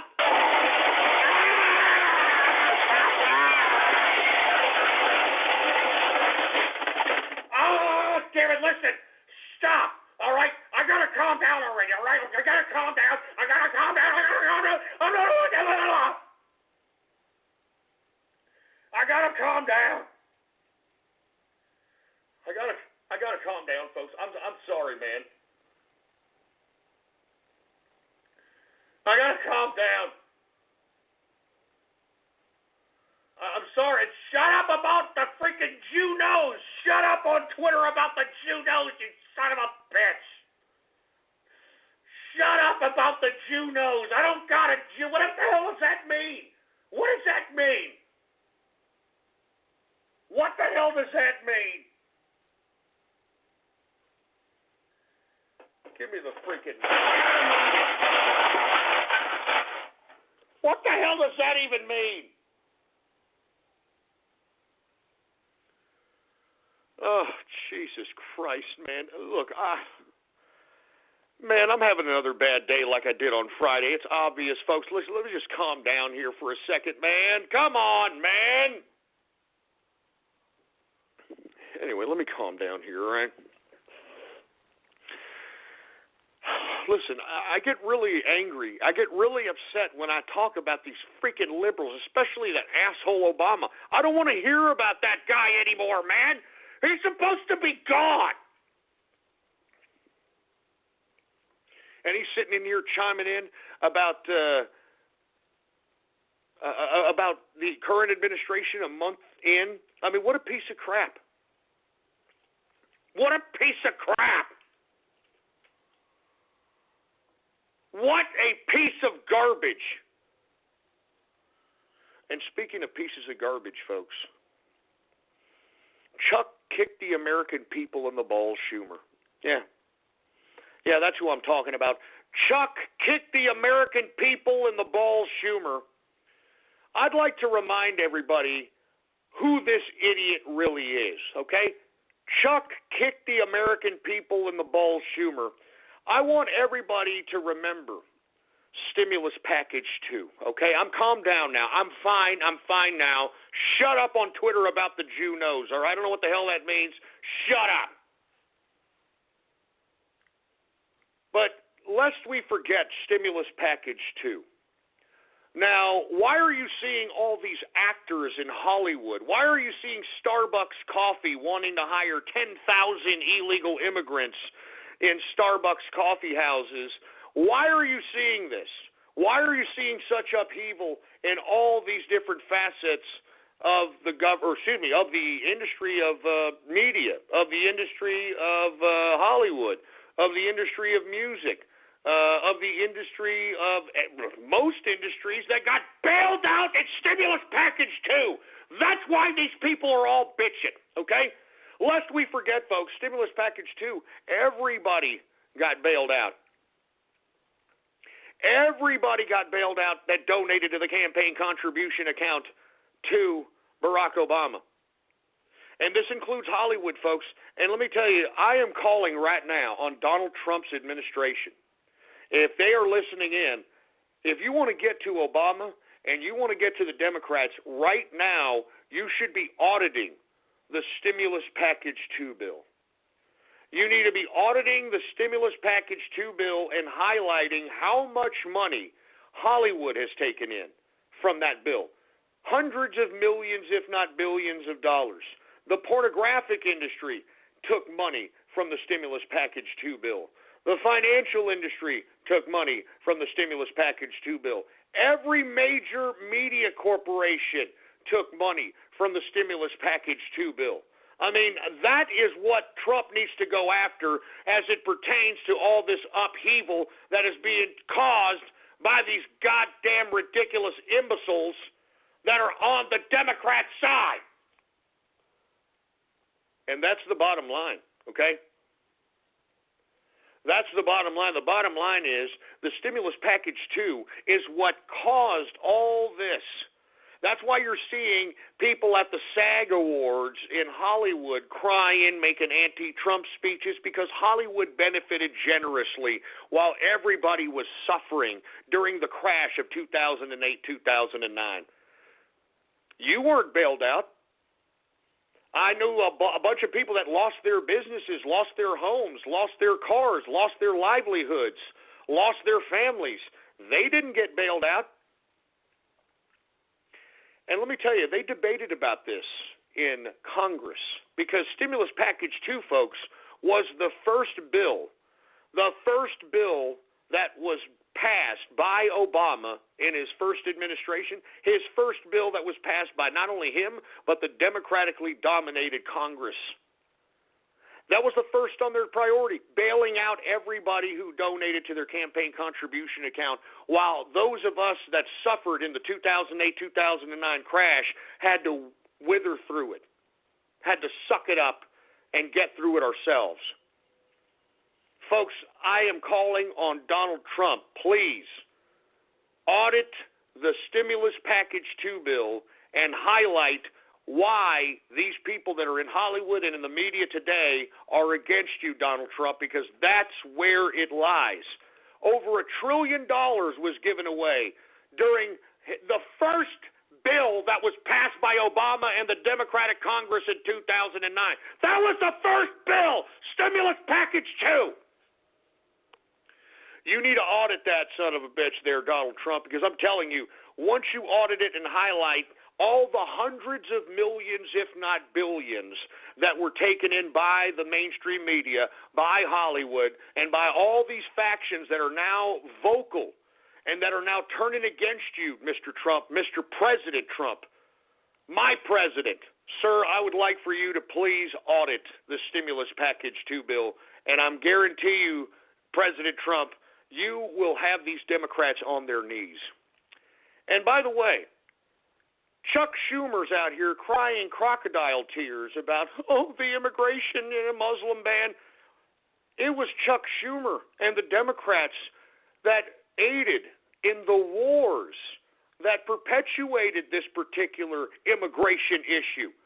Where was Chuck Schumer when Obama was bombing the hell out of these particular regions of the Middle East that forced these people to flee their country? Where was Chuck Schumer when Obama and the administration was funding ISIS, aiding ISIS, arming ISIS to create this destabilization in the Middle East? And now this asshole, after his Democratic Party under Obama's tenure, literally murdered millions of people in the Middle East, displaced hundreds of, or at least tens of millions more, this asshole has the audacity to come up on television with crocodile tears, poking himself in the eye, claiming that he has a heart for that immigrant situation that his Democratic Party caused. His Democratic Party caused this crap. And you mean to tell me this guy's going to sit here and cry crocodile tears because we won't let these people into the country? What a piece of garbage, man. I'm telling you, Chuck kicked the American people in the balls, Schumer. That's what we need to call this asshole. Chuck kicked the American people in the balls, Schumer. And the reason I bring him up, aside from the crocodile tears that he's poking himself in the eye with, trying to galvanize people around this immigration issue that he and the Democrats under Obama caused with their unlawful wars, with their war crimes against Libya, against Egypt, against Syria, against the whole entire Middle East. These people should be brought up on a war tribunal, for Christ's sake. They should be tried for treason. And you mean to tell me Chuck kicked the American people in the balls? Schumer is sitting here crying for the same people that he helped murder and displace? You dumb piece of crap, Schumer. Yeah, I spit in your face, you stupid treasonous bastard. You're going to sit over here and poke yourself in the eye pretending to give a crap about people that you helped displace and murder. What a freaking disgusting piece of psychopath trash. I'm not even joking around. These people should be put on trial. And I'm not even talking just the Obama administration. I think we should go back to the Bush administration as well. I'm not even joking around. We need to put the entire past 2 presidents and their administrations on a freaking tribunal as far as I'm concerned, because it was their policies, their foreign policies, that have put us in the current position that we're in today.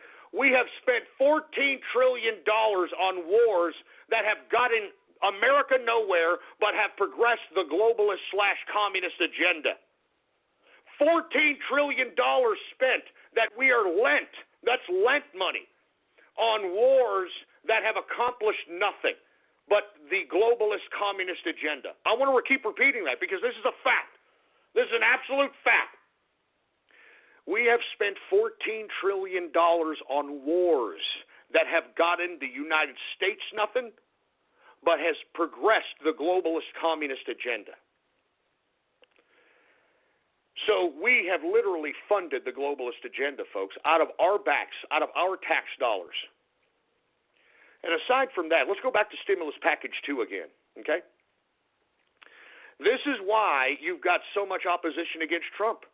And I'm telling Trump once again, please, Mr. President, please audit stimulus package 2. You will find that's why these people are against you. They have a vested interest. They were paid hundreds of millions, in some case billions of dollars in the stimulus package 2 bill. And it was passed during the first bill that was passed during the first term of Obama's tenure and the first bill of the democratically dominated Congress. Now, I'd like to air a couple of pieces of audio of Chuck Kick the American People in the Balls Schumer just to show you what kind of a scumbag, sociopath, psychopath politician that this asshole really is, okay? And lest we forget, this guy has been a lifetime bureaucrat. I mean, this guy, right after he got out of college, this is all he's been doing. And this is another problem, folks. We can no longer have assholes like Chuck Kick the American People in the Balls Schumer, Paul Ryan, or any of these people that make a lifetime career out of public service. All right, we cannot allow this to happen anymore. All right, this is all this idiot has done. Ever since he was like 25 years old, this guy's been involved with public service. This guy's in his 70s now. And I'm sure if we look into the books of this asshole, this guy's worth millions of dollars. How the hell did he get those millions? So what I'm about to play for you here, folks, all right, is Chuck Kick the American People in the Balls Schumer during the debate on the Senate floor about the stimulus package 2 bill, okay? Now, what he says here, he's debating that there's a lot of money being put forth and that there's a lot of spending going on. But then at the end, he laughs and says, the American public doesn't care. Yeah, and this is he's debating the stimulus package 2 bill, and this is what he has to say about the American people. Go ahead and roll it, engineer.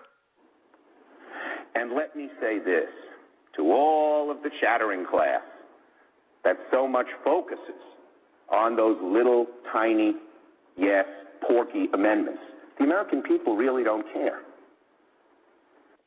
Did you hear that? He's talking about little tiny porky amendments, which is nothing more than the goddamn kickbacks of stimulus package 2. That's what this idiot said on the floor of the Senate during the debate of this goddamn stimulus package 2. That's what he said. And that's the way these Democrats think of the American public. One more time, engineer, just in case these people didn't hear it.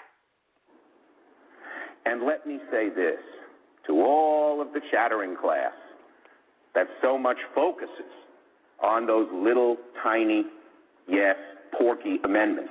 The American people really don't care. Look at, and he's smiling. He's smiling with that disgusting freaking lizard look on his face. He's smiling, for Christ's sake, man. What a scumbag. And this was during the debate about stimulus package 2, folks. All right? Stimulus package 2. So that's why I'm saying, folks, we need to hold these idiots' feet to the fire. Chuck Kick the American People in the Balls Schumer needs to be held accountable for all that he has done. This man, I mean, listen to him. He says that, we're going to go ahead and blow $1 trillion by bailing out everybody who's donated to our campaign contribution accounts and the Democratic Party, but the American people don't care. The American people don't really care. And let me tell you, for somebody who has been in politics ever since he was 25 years old, okay, I find it funny that this dumb, stupid, Chuck Kick the American People in the Balls Schumer doesn't even know the 3 branches of government. Doesn't even know the 3 branches of government, for Christ's sake. I'm not even joking. He doesn't even know the 3 branches of government. Now, listen, this was taken in 2001. In a CNN interview where he describes what he thinks is the 3 branches of government, and this is a guy who is a lifetime bureaucrat. Now, when you listen to this, I want you to think that this is what's running our country today. Go ahead, engineer. Even a depression. So I would urge my Republican colleagues, no matter how strongly they feel You know, we have three branches of government. We have a House, we have a Senate, we have a president, and all three of us are going to have to come together and... Did you hear that? Did you hear what he thinks the three branches of freaking government are, for Christ's sake? This is a man who has been in public office since he was 25 years old. This man is in his mid to late 70s, and this is exactly what he thinks the three branches of government are. This is an underscoring of the incompetence of bureaucrats. All right? Listen to this one more again, just in case you missed it. Even a depression. So I would urge my Republican colleagues, no matter how strongly they feel, you know, we have three branches of government. We have a House, we have a Senate, we have a president, and all three of us are going to have to come together and... That's what I'm saying, man. All of us are going to have to come together. This is what he thinks the three branches of government are, for Christ's sake, man. And this asshole has the audacity to sit here and, poke himself in the eyes and pretend that he actually cares about the people that he helped bomb and displace and murder. All right? I mean, you're a piece of trash, Schumer. Go shove it up your ass. All right? You and Obama, go to the damn bathhouse where I know both of y'all are patronizing and get the hell out of here. Stupid idiot. You know who Chuck Schumer's protege was, or supposed to be? Anthony Weiner. Anthony Weiner. So that should tell you everything about Chuck kick the American people in the balls, Schumer. Go piss yourself, Schumer. Stupid scumbag. Anyway, with that being said, folks, I'm just tired of these Democrats. I'm tired of them. I'm sick and tired of these damn Democrats making much to do about nothing. Chuck Schumer crying crocodile tears for immigrants whose countries were destroyed by the Obama and Democrats' foreign policy. I mean, isn't it ironic? Don't you think? Jesus Christ. Anyway, folks, once again, one more call to the president. Mr. President Trump, please audit the stimulus package 2 bill, and this will give you fodder for speaking against the idiots that are speaking against you. And it'll prove that they have a vested financial interest to do so, Mr. President. And I genuinely mean that. Anyway, folks, let me continue going on here because we got a lot of things to talk about here. Let's continue, folks. Where was I, engineer? Jesus Christ, I'm all over the place. Oh, yeah, was talking about all this immigration hoopla. Hopefully at this point we understand now that it's not a Muslim ban, all right? I mean, Muslims from Indonesia, from UAE, from Jordan, from Saudi Arabia, from Nigeria. I mean, there are a bunch of Muslim-dominated countries that are not on the list that can come in and out. And lest we forget, folks, according to Donald Trump this morning in a tweet, that even though we had this mass hysteria that was onslaughted by George Soros, Muslim Brotherhood, and other nonprofit organizations bussing these people in just so that they can give good photo ops to the damn media, there was only 109 incidents throughout the country, 109 people detained. I mean, you would have thought that people were getting rounded up by the millions or something. You know what I'm saying? You would have thought this was World War II and we were putting Japanese and German people into concentration camps like the Democrat FDR did, for Christ's sake. So that's why I'm saying, folks, okay? That's why I'm saying, I mean, give me a break, all right? And it's not a Muslim ban, and not to mention, we're not banning these people forever. It's a 90-day ban, you dumb jerks. 90 days. You want to know why we need 90 days? Because we need to create a system to extreme vet these people. There is no goddamn freaking extreme vetting for these individuals coming from these terrorist hotbeds. I'm serious. There is none. I mean, we can't go back to some country database in some of these wild Yehudis, war-torn countries. We can't go through a database and see whether or not these people are safe or not, for heaven's sake. Jesus Christ!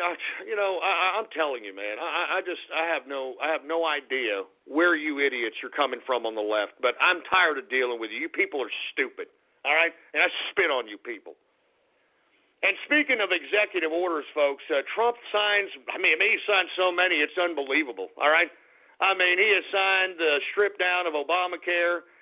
He has signed an executive order, of course, on the immigration policy. He has signed an executive order to, and this is the most recent one, for every regulation made, 2 of them have to be gone. All right? So every one new regulation that is created, 2 old ones have to be scrapped completely. All right? And that's just great, baby. You understand? Everything he said, everything that Donald Trump said in the campaign, this man is coming to fruition. He's making it actually possible. He is the manifestation of the capitalist revolution, folks, and I am glad that this man is my president. I salute President Trump.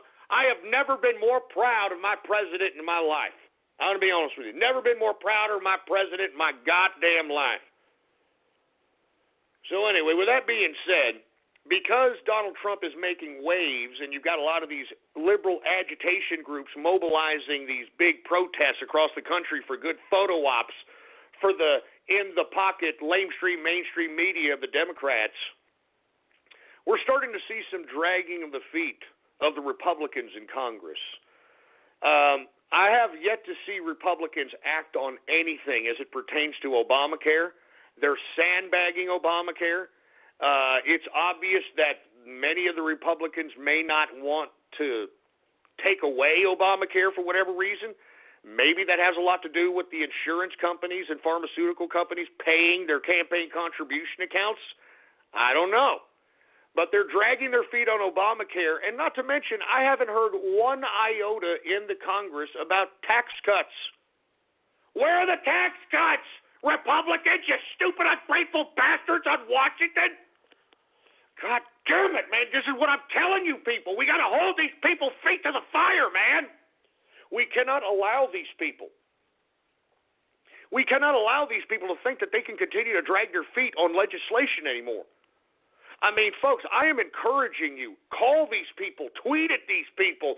Facebook message these people. Let them know that, listen, you better get your foot on the ball and start doing something, or we're going to do whatever it takes to get your ass unelected. And I'm not even joking. That's what we have to do, folks. We cannot mess around any longer. We cannot mess around any longer, for heaven's sake. I'm telling you, they are literally sandbagging the Obamacare repeal and replace, and I have yet to hear anything from any Republican in the floor of the goddamn House or the Senate talk about tax cuts. And let me tell you, that's what I want to hear. I want to hear tax cuts, baby. I'm a capitalist. You understand that, you ungrateful Republican bureaucratic pieces of trash? All right? I want tax cuts, baby. I want that 15% corporate tax cut. I want 0% capital gains up until $250,000. You understand? I want the consolidation of the tax brackets. All right? I want to, do something, Congress. You're not doing a goddamn thing, and you make me sick. Calling the 2017 Mercedes-Benz GLA simply a compact SUV is like describing a cathedral as just 4 walls and a ceiling. The GLA is both a beautiful work of design and one of the most functional SUVs in its class, and it's available at an exceptional price. Why drive any compact SUV when you could be driving the 2017 Mercedes-Benz GLA? Visit MBUSA.com/GLA to learn more. Mercedes-Benz, the best or nothing. I'm telling you, man, these people make me sick. Paul Ryan, you suck. I'm telling you, Paul Ryan, listen to me. I'm almost willing to pay money right now for any dirt on Paul Ryan or Mitch McConnell. I'm not even joking around. I'm willing to pay money if somebody finds some legitimate dirt on these idiots. I'm tired of it, man. I'm not even joking around. Hey, Paul Ryan, I'm sick of you. You're an ungrateful piece of freaking power-hungry autocrat trash. You make me sick. You haven't done crap. You haven't done crap for anybody but yourself. You haven't done anything for yourself, for Christ's sake.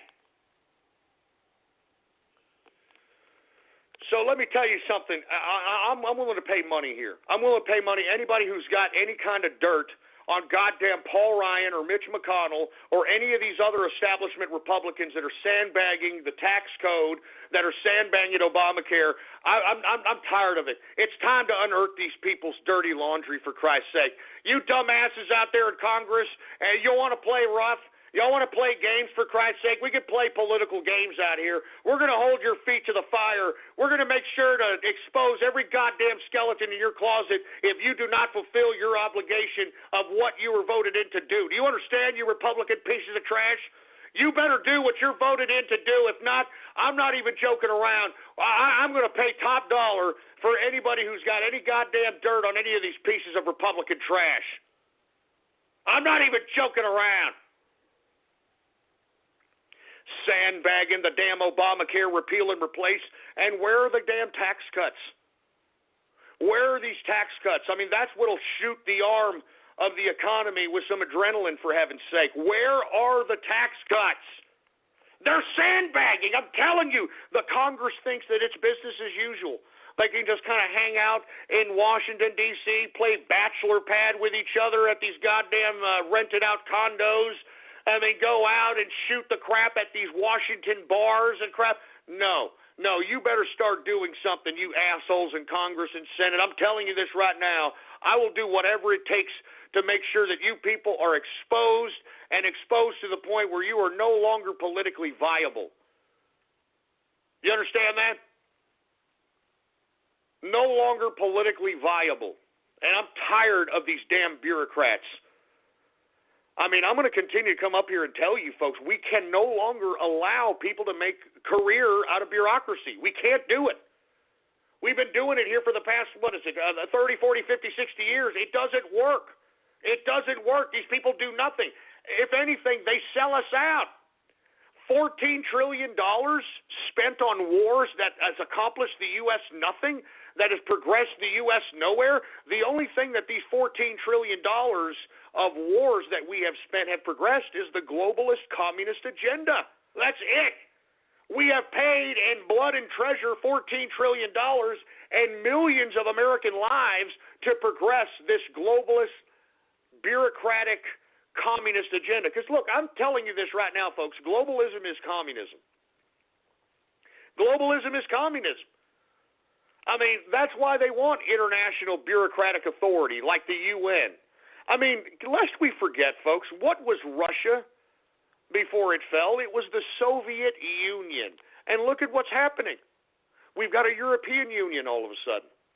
We've got an African Union. As a matter of fact, the African Union is just about to name their new African Union head of that particular international bureaucratic organization.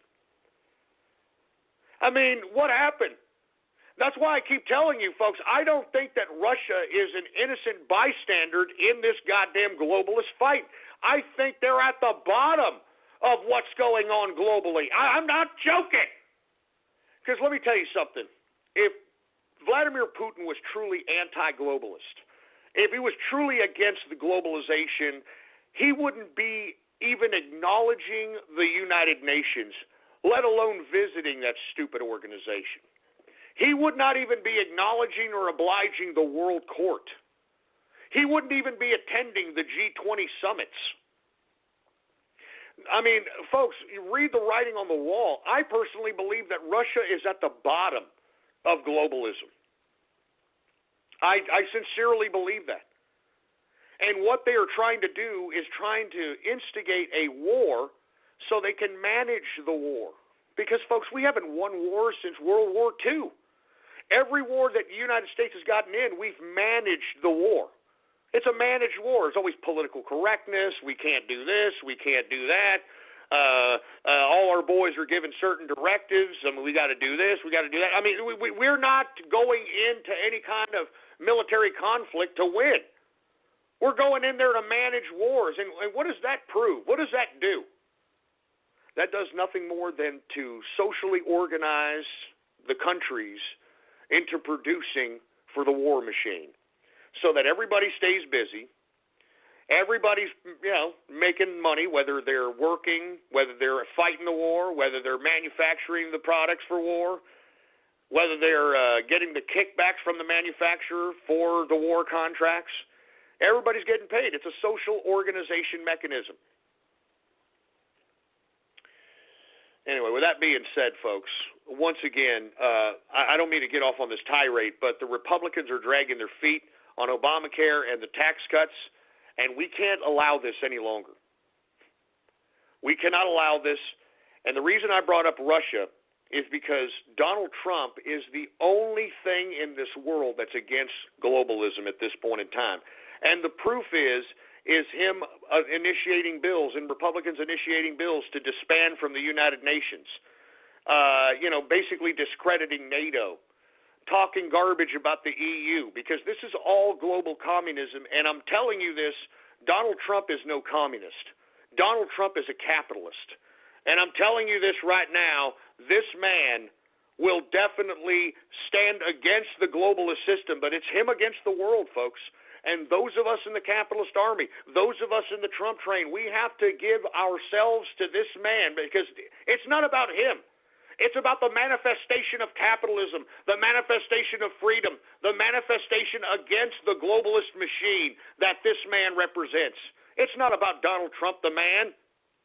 It's about the manifestation that he represents. And by God, I will lay my life down for Donald Trump. I'm not even joking around. And it's not because he's the man. It's what he's represented and what he's accomplished, and that's capitalism. And I will die for capitalism. Capitalism or death. Capitalism till the soul, till the bullet hole. And I genuinely believe that, and I genuinely mean it. Anyway, folks, we are now in the third and final hour of the True Capitalist Radio broadcast. And, of course, I am your host, the man they call Ghost. And once again, I want to thank you very much for tuning in with me. Before we move on, I'd like for everybody to please spread it around like wildfire and let everybody know that True Capitalist Radio is in effect and in the house. And we are live every Monday through Friday, 4 p.m. Central Standard Time, right here on the official website of the True Capitalist Radio broadcast. It is blogtalkradio.com/ghost. And, of course, follow me on Twitter. The Twitter name to follow is PoliticsGhost. All one word, no underscores. PoliticsGhost is the name to follow, all right? Now, once again, folks, I want to thank everybody for tuning in with me. We're going to continue to go on with the news segment of the broadcast. The thing is that I don't know if we're going to go into any kind of radio graffiti or anything to that capacity. I don't really know if we're going to do that. I mean, to be honest with you, I'm not really happy with what happened on Friday, to be completely honest with you, and I don't want another episode of that, to say the least, all right? Because let me tell you something, folks, I was very, very unhappy, and I really didn't appreciate it. And you damn troll terrorists and cyber vermin should all be ashamed of yourselves, what you did to me on that goddamn Friday, all right? And I'm telling you this right now, I don't know. What the hell you want, Templeton? What's your problem? You see, now you got my dog, Templeton, all messed up. What's going on, Templeton? See, even Templeton understands that I'm getting a little angry. Look at him. What's wrong, Templeton? You see, even Templeton feels my pain. Do you feel my pain, Templeton? Oh, look at him. He feels my pain. You see what you troll terrorists are doing? You're scaring my dog. You're scaring my dog, for Christ's sake. You're scaring my dog. I mean, I want to go on with the show, but I can look like the dog can feel my anger. What's wrong, Templeton? Are you okay? Oh, you see what you troll terrorists have done? You see what you troll terrorists have done? It's okay, Templeton. Don't cry. Why are you crying?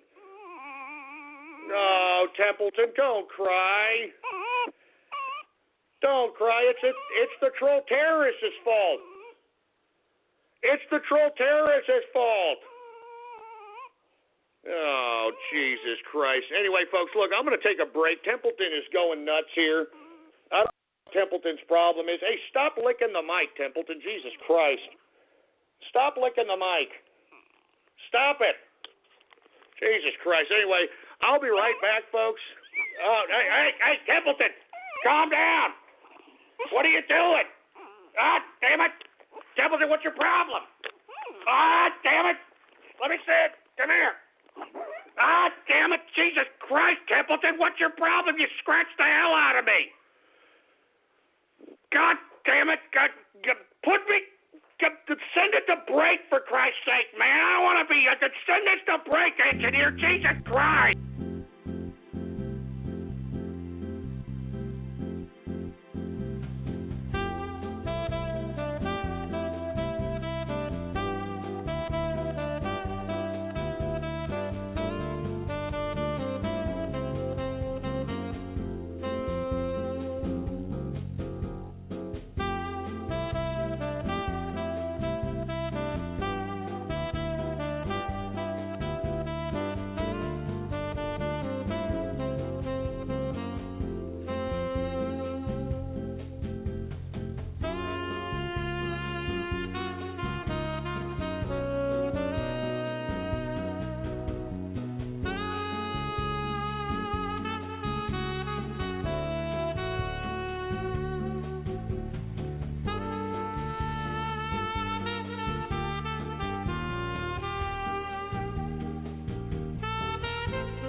Listening to Ghost on True Capitalist Radio. True Capitalist Radio.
listening to Ghost on True Capitalist Radio. True Capitalist Radio. You know what? Just stay there and don't move. Just stay there. I don't want to hear nothing out of you. I don't want to see nothing. Just stay there. Just stay there and shut up. Jesus Christ. Am I on the air or what, you stupid tard? Jesus Christ. Look, I'm sorry, folks. Listen, I mean, I got 1,000 things that I've got to do here. I got a Templeton over here that I don't know if he's going to take a turn again or not. I got to take him outside real quick. Right in the middle of the goddamn show, starts whining. Like, now he's just fine, for Christ's sake. Then I got Engineer over here trying to think he's the talent taking over the damn show. Don't do that again. Don't do that crap again, you son of a bitch. I'm the talent. Do you understand that? Me, Ghost, I'm the talent. You son of a bitch. Don't ever do that. Don't do that again. Don't ever do that again. Son of a bitch. I'm telling you, you can't even trust help anymore. You know what I mean? This is America. This is American work ethic, for Christ's sake, man. Jesus Christ. I mean, gee, you know, what's my show turn into, for Christ's sake? Seriously, man. I can't even trust my own engineer. Anyway, folks, listen, I got to get through the show here. I was trying to talk about how Republicans are dragging their feet on Obamacare, and not to mention these tax cuts, but I'm going to move on because we're running out of time here, and I want to get through these subject matters here. I want to talk a little bit about Canada's Justin Trudeau. Did y'all see his tweet yesterday when Donald Trump basically signed the executive order stating that there's going to be an immigration reform, there's going to be a travel ban, and implemented for 90 days on certain countries that potentially could have terrorists that have acted, at least in the international sense of terrorism, that are hotbeds for terrorism. And here you've got Trudeau, Justin Trudeau, Fidel Castro's son over here, saying, hey, come on over to Canada, eh? Come on over to Canada, eh? We'll open our arms to you, eh? Literally inviting terrorists into Canada, and literally within hours after he says that he wants all the supposed banned people from America to go to Canada, there's a freaking shooting at a mosque, for Christ's sake, in Quebec. I'm not even joking around. Within hours after this stupid cuckold connoisseur even saying this moron has a freaking mosque shooting in his country, for heaven's sake. You know what I'm saying? And you know what they tried to do at first? 6 dead at this mosque. You know what they tried to do at first? You had idiots in the social media platform saying, oh, I bet you it's a right-winger. I bet you it's one of these right-wing extremists, and it's because of Trump's rhetoric. Oh, my God, look at Trump has gone too far. Lo and behold, guess what it was? It was Jehudi against Jehudi. Kebab removing kebab. I'm not even joking around. Some other sect of Muslim went into this mosque yelling Allah snack bar and killing other kebabs. I'm not even joking around here, okay? I'm not even joking around. I mean, I'm not even joking around. This is kebab removing kebab. I mean, within hours after Justin Trudeau tweeted that, hey, come on over to Canada, eh? Come on over to Canada, eh? No matter, we'll accept anybody. What, you're from Syria? Come on over, eh? I'm not even joking around. Within hours, Allah snack bar, all right, went right into goddamn a mosque, and I'm not even joking around. This is Sunni Shia type of hate crime, I guess is what you call it.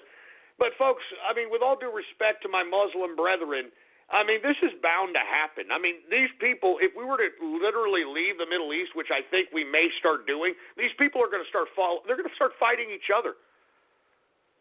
And I'm telling you this right now, I definitely believe that that's what needs to be the strategy at this point in time. All right? And listen, I understand Brzezinski and the foreign policy of Obama was trying to utilize ISIS. You know what I'm saying? ISIS as a potential I guess, proxy war army against certain factions within the Middle East. But all they did was remove the secular governments within the Middle East, destabilized it, terrorized it, and caused the immigration crisis that we now see. But the strategy that Brzezinski and a lot of these people that were trying to conduct this ISIS de facto proxy army operation with the CIA and NATO's backing, they're trying to goof Iran and Saudi Arabia into war with each other. I mean, this is the inevitable goal that that they want Saudi Arabia and Iran to go to war with each other. Now, with that being said, I'm not against this particular policy at all. As a matter of fact, I think it would benefit America generously if Saudi Arabia bankrupted itself. It's already not very solvent as it is. Because as I stated, the House of Saud just blows their money on themselves as opposed to blowing the money on their people, on their infrastructure, that sort of thing. Okay? So with that being said, they're running out of money because these oil prices aren't up at $100 a barrel anymore, and they're a little upset. And not to mention, are they upset? These people out here are, they're losing money. I mean, the Saudi Arabians, they don't even have enough money to keep their bank solvent. They had to personally inject $20 billion into their banking account or their banking system just so that they can keep their damn country solvent. So that's why I'm saying, folks, very precarious situations happening out here as it pertains to what's going on in the world today. But anyway, with that being said, folks, I mean, look, I'm looking at Templeton. I'm looking at – what are you looking at, engineer? God damn it. What are you looking at? Shut up. Shut up. Stop looking at me with those freaking bug-eyed, googly eyes of yours, for Christ's sake. Jesus Christ, man. Anyway, listen. I forgot where I was at. I mean, I'm going all over the freaking place, for Christ's sake, man. Anyway, Justin Trudeau virtue signals, tries to tell all the people that are supposedly afflicted with this travel ban for 90 days in America to come aboard to Canada. And within hours, a la snack bars decided to go in and shoot Jehudis. So, welcome to America, or welcome to Canada, not America. Welcome to Canada. You know what I'm saying? Welcome to Canada. It's always the freaking Leafs, isn't it? I tell you, these freaking Leafs. I think it's the lack of sun. You know what I mean? I think it's a lack of sun. You know, for you folks in Canada, you might want to invest in some vitamin D pills. I'm serious. I'm not even joking around. I'm not even joking around. I think that you need some vitamin D pills over there. I think y'all are not getting enough sun. It's flipping you out. Not even kidding. Jesus Christ. Anyway, I've talked about enough about Trudeau. I mean, you people in Canada are getting cucked by a cuckold connoisseur, and I think that's sad. I wish you Canadians would wake up out of your moose-humping fantasies and realize that this asshole Trudeau is literally having wild Jehudis gang rape you while he's sitting there fanning his nuts, all right? So give me a break. Anyway, with that being said, folks, let's talk a little bit about Iran. Of course, the infamous deal that Barack Obama and his administration dealt with Iran, giving them I don't know how many hundreds of billions of dollars to supposedly stop their nuclear enrichment program to prevent them from acquiring a nuclear weapon. Even though we've given them so much money, I think it's, $250 billion? We gave them $250 billion to stop them from from building a weapon, but we gave them enough money to buy one on the freaking black market, for Christ's sake. I'm serious. You don't think they can go down to Kim Jong-un, who probably has some enriched uranium, have it transported to Iran, for Christ's sake? I mean, they just buy it. They just buy the son of a bitch. They don't even need to make it. They can just buy it, for Christ's sake. And thanks, Obama, for that, because not only can they buy nuclear material at this point in time on the black market, All right? But let me tell you something else, okay? Here you have these Iranians now defying the United States and the rest of the world by testing ballistic missiles. They had a ballistic missile test today, trying to flex nuts. I guess since North Korea is doing it, they decided they're going to do it, and they're trying to flex nuts to the world. And I told you folks back in 2009, and you can look back in the archive at blogtalkradio.com/ghost. That's blogtalkradio.com/ghost. I talked about this in 2009 during the uprising of the people of Iran against Ahmadinejad, who was the president of Iran at the time, and the Ayatollah. Okay? Ayatollah. And as a result, folks, nothing was done. That was the true Arab Spring. That was the rise against the true Islamic State. Because, folks, even though Iran is Sharia, it is an Islamic state. That's why it's called the Iranian Revolutionary Guard, their army. I mean, I'm not even joking around. And we had a organic upheaval in 2009 that, folks, I want to be honest with you, I helped organize to some extent. I mean, I wasn't like a key figure, but in Tehran, I knew a lot of people in Tehran that I talked to on a given voice chat network that I used to patronize on a consistent basis, which were, I mean, lots of Iranians were in this particular chat site, and they were actually utilizing it as a means of communication to formulate these kinds of upheavals against the government. Massive amounts of protest, massive amounts of confrontations with the police, with the Iranian authorities. And my contacts in Iran were unfortunately killed because of the purging of the uprising. What happened was, not only did they crush the uprising because the uprising had no assistance from anybody from the international community, nor America, but aside from that, Ahmadinejad and the Ayatollah not only went after the people that participated in the protests and in the upheaval of Iran, they also killed their families. So anybody who participated in the 2009 Iranian Revolution, not only were they killed, their families were executed as well. So with that being said, folks, I have a particularly huge disdain for the Ayatollah and the Iranian Revolution. That damn stupid government should have been toppled down in 2009, for Christ's sake. But you know what happened?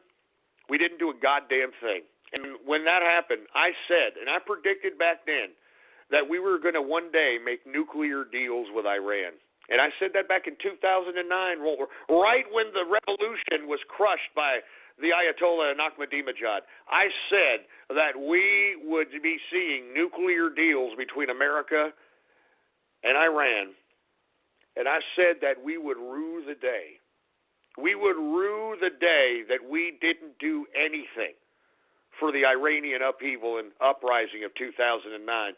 And may whatever God they worship, may that God bless their souls, because those were true revolutionaries of the 2009 revolution, and I hope that the Iranian people never forget their memory, because they died in vain.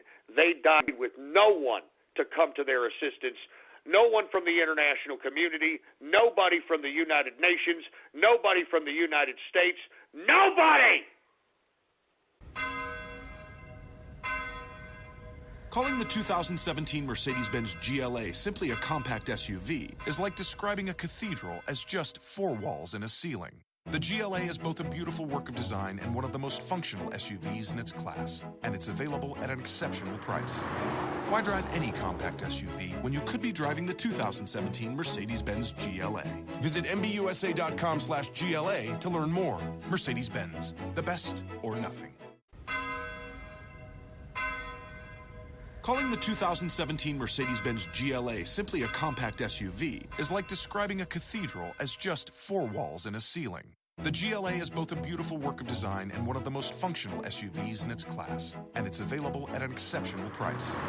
Why drive any compact SUV when you could be driving the 2017 Mercedes-Benz GLA? Visit MBUSA.com/GLA to learn more. Mercedes-Benz, the best or nothing. And this is what happens. This is where we're at now. Now we've got, not only did we make nuclear deals with Iran, now Iran is becoming the biggest player in the Middle East. Now they're testing ballistic missiles, a delivery system to deliver nuclear weapons now. Yeah. I mean, according to the test, it reached as far as 600 miles, and then it kind of went awry, unfortunately, or fortunately enough, I guess, for us. But it seems as if they are attempting to try to find a delivery system of these nuclear warheads, folks, and this is not good. I mean, these people are literally thumbing their nose at us, and I really don't appreciate it, and they should have never even, they shouldn't even be here to begin with. All right, the Ayatollah should have been killed a long time ago. Ahmadinejad, the whole goddamn Iranian Revolution should have been taken over a long time ago. But instead, what did Barack Obama do? He overthrew a long-standing ally in Mubarak in Egypt. Overthrew Gaddafi, who was bowing down to the international institutions, allowing the IAEA into his country to verify that he had no weapons of mass destruction. Basically paying restitution for those that were afflicted with the Lockerbie bombings. I mean, I can go on and on. He was trying to make amends. And I saw in an interview with Gaddafi's son in captivity, he even says in an interview that the worst thing and the worst mistake that he and his father ever did was not getting the nuclear bomb. He genuinely says that had he and his father gotten the nuclear bomb, which he said they could have purchased, that they don't believe that the United States would have been able to concoct the Al-Qaeda, which turned into ISIS forces to overthrow their government. And last but not least, folks, I keep hearing socialism in America, right? Oh, we need socialism, socialism, socialism. Hey, assholes, all right? Gaddafi had a working socialist state, all right? I mean, everybody in Gaddafi's country, everybody who was a citizen got free health care. Everybody got free housing, all right? Everybody got a check each month from the oil profits that the country sold. I mean, do you understand what's going on here? And because, for whatever reason, Barack Obama decided that this man had to be removed, and same with Hillary Clinton, same with Chuck Schumer, all these people, they ran the damn Congress, they ran the White House, they decided to go ahead and overthrow. And I don't understand, why aren't you socialists out here crying foul? That was the only working socialist model ever to exist. And yet I don't hear one of you socialists on the burn victims, you Bernie Sanders idiots, you communists. No, I don't hear a goddamn peep out of any of you. You want to know why? Because you don't know what socialism is. You don't know what communism is, you ungrateful twats. Here you morons had a working model of socialism. I mean, probably the only working model that I can think that comes to mind in world history, and you destroy it because why? Because what? Truth be told, the reason he was destroyed was because he wanted to reissue currency that was backed by gold called the gold dinar. And he was getting a lot of the OPEC countries to agree to trade exclusively in those currency notes, which could have jeopardized the integrity of the petrodollar. And for doing that, you could definitely get eliminated, and that's exactly what happened. Okay? So for all you socialists out there that are claiming that Barack Obama was this devout socialist and this and that, not only did he remove the only working socialist model to exist in the world today, but he did it for central banks. How you like that? How do you like them apples there, leftists? He removed Gaddafi for the central banks. Huh? You stupid idiots. Jesus Christ. Let me move on, all right? We're running out of time here, all right? I just want to thank the Democrats and Obama for allowing Iran to become the huge problem it is today. You ungrateful, treasonous bastards. Anyway, why is China saber-rattling U.S. militarily? Can everybody ask that? I'll tell you why, okay? First and foremost, China knows that Donald Trump is no longer going to continue to abide by this ridiculous unbalanced trade deal that we have with China. And as Donald Trump said many years ago, China is a house of cards. Their economy is an illusion. I mean, the only thing these bureaucrats in China know how to do is scam money. I mean, that's what their whole goddamn stupid, dumb economy is built on, pure scamming. Scamming everything, currency manipulation, stock fraud, you name it. That's all these dumb, stupid idiots know how to do. They don't know how to actually work finance. They don't know how to work finance, for Christ's sake. All they know how to do is manipulate and do conniving scams and typical bureaucratic garbage.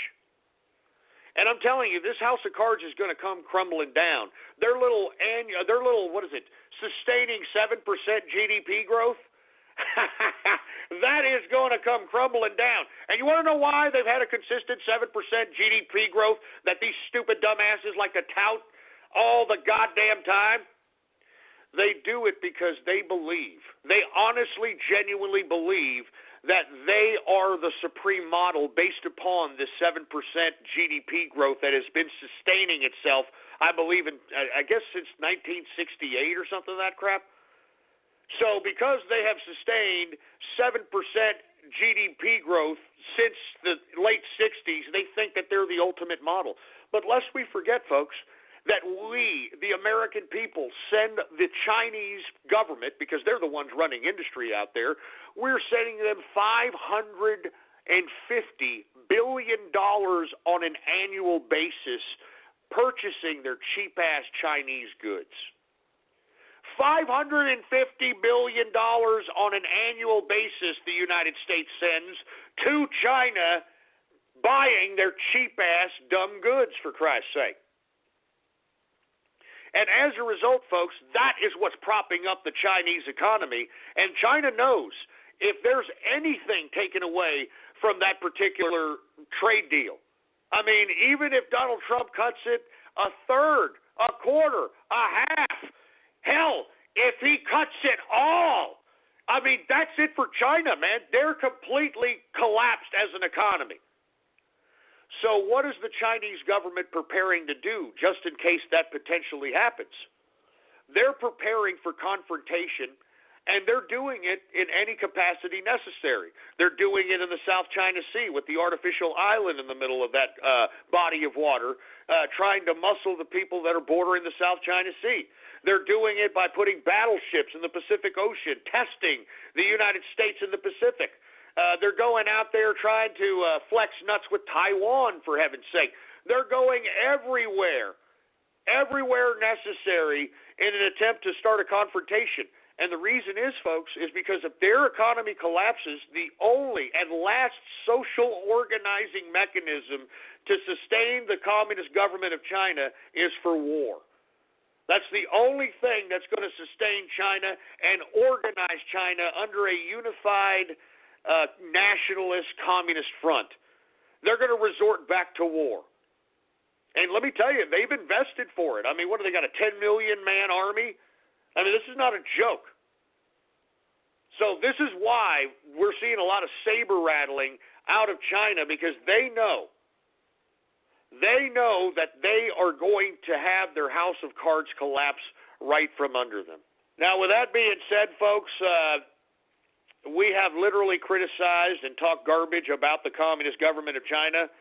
And because we are broadcasted within the borders of China, we are obligated to give a rebuttal by a representative of the communist government of China.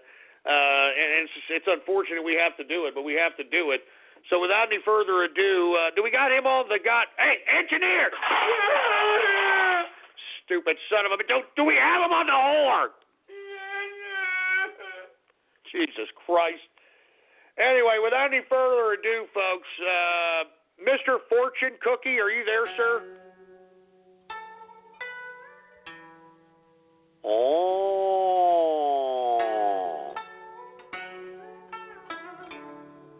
You see, you motherfucker out there in America talking garbage about the communist government of China.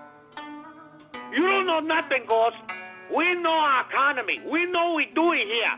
We produce all the mechanics. We produce all electronics. We produce it all, motherfucker. The world will be nothing without a manufacturer out of China. You can't stop a trade deal with us, motherfucker. We take you to war. And let me tell you something, motherfucker. We own your country. We buying Hollywood, motherfucker. We buying all hotels over there, motherfucker. We going over there to take over your country. That's right. So, Ghost, I don't know what you're saying about all this stupid motherfucker talking garbage about the communist government of China. I tell you right now, Ghost, we're taking our yeast. We're taking the yeast and we're taking all your capitalist army motherfucker. We put it all in the yeast and we're going to put them in re-education camp when we take over America. Motherfucker. And I'm not joking, motherfucker. Hey, let me tell you something. You better watch your mouth when you talk garbage about communist government of China. Don't talk garbage about communist government of China. We own the South China Sea, motherfucker. It says China in the name. It's ours now, motherfucker. That's why I say China. It says South China Sea. It's ours. So you all sit there and shut your mouth, motherfucker. And you want to know something? Do you want to know why we do what we do? Do you want to know why we do what we do? We do it for Chairman Ma.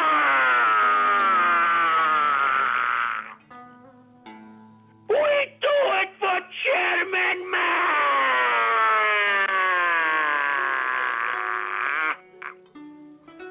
We do it for Chairman Ma.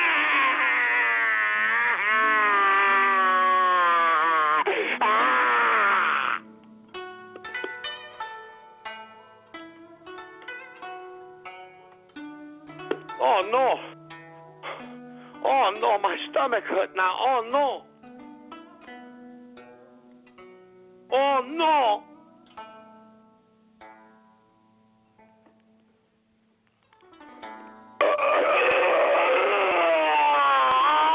Bad egg roll. Oh no.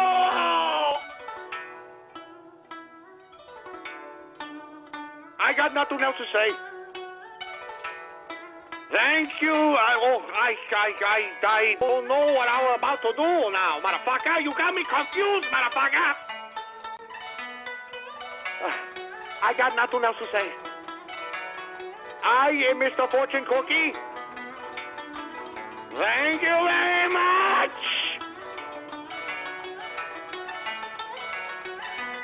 All right, get this idiot. Get him off, for Christ's sake, please. Get this moron off of here, man.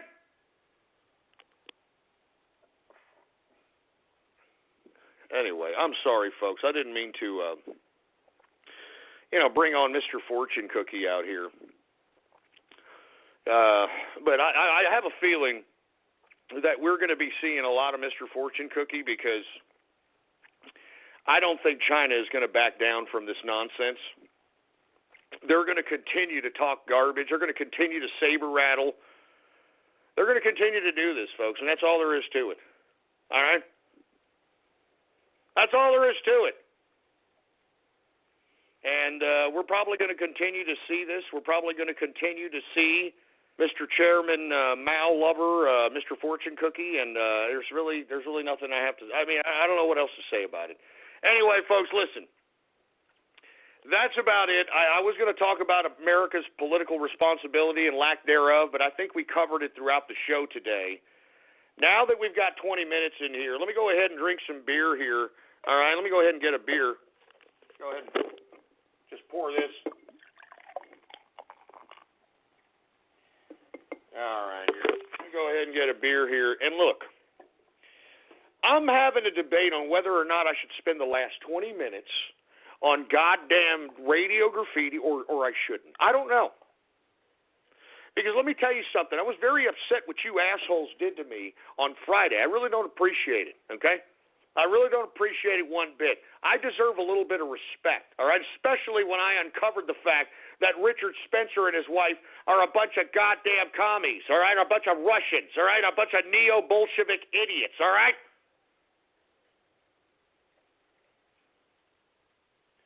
So that's all there is to it, okay? Now, I don't know if I'm going to do Radio Graffiti.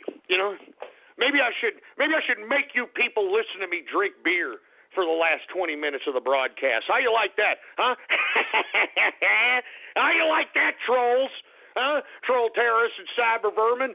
Here, let me go ahead. Let me get some bottles of beer here. Let me get some goddamn bottles of beer up in this son of a bitch, and we'll spend the last 20 minutes, all right, guzzling down some beer. How you like that, huh? Woo! Yeah, baby. Let me tell you something. This goes to show you dumbass troll terrorists and cyber vermin something, man. I'm telling you this right now. You don't mess with me. You don't mess with me, all right?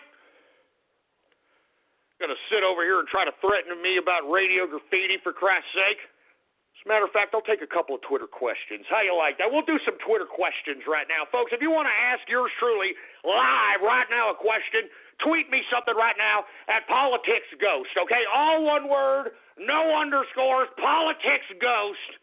Ask me anything you want here. I'm drinking beer. I'm answering your questions. I'm answering your questions, baby. Woo!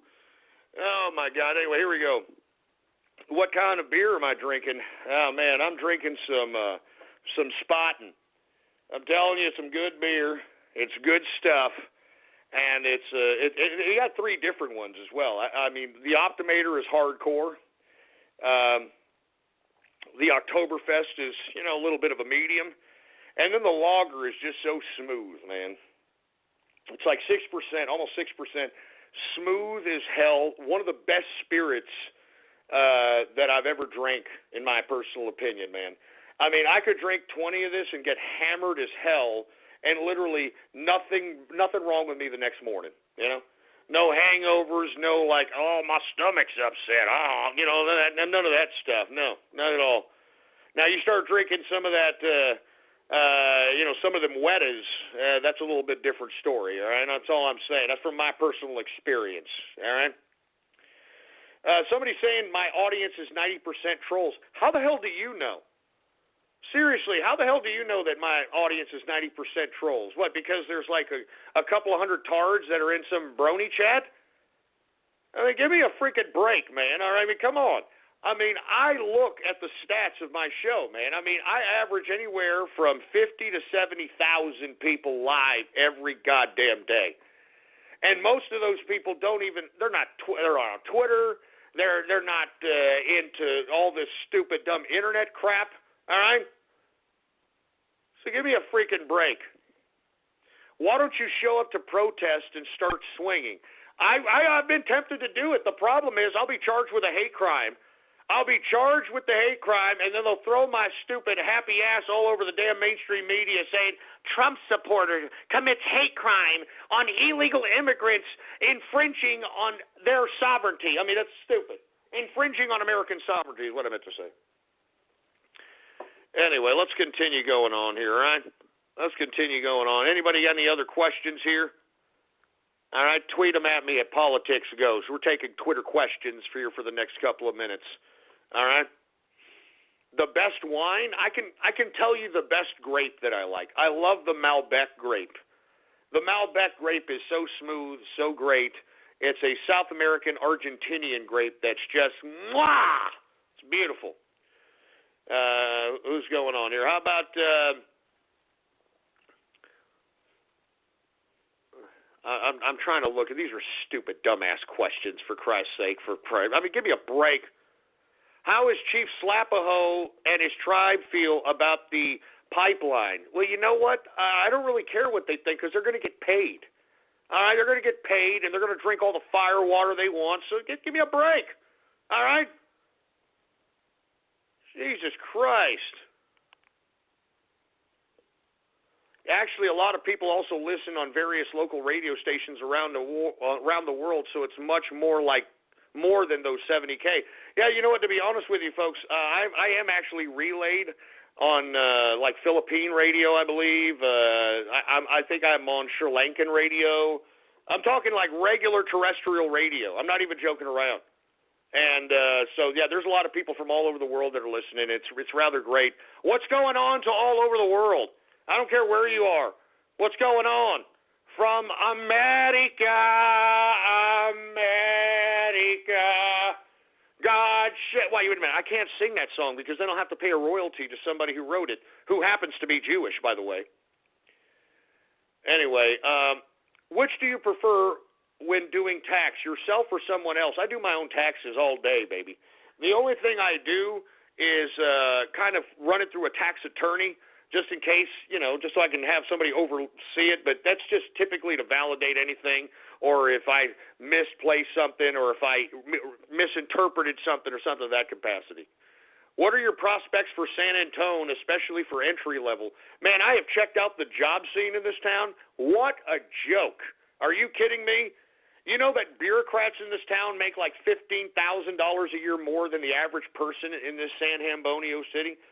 Can you believe that? And I'm telling you, that's what the government did. I'm telling you, the San Antonio government should be ashamed of itself. Everybody who has been in this San Antonio government since like at least the 70s are a criminal. I'm not joking around. They're criminals. And you can tell them all I said that. They are freaking criminals.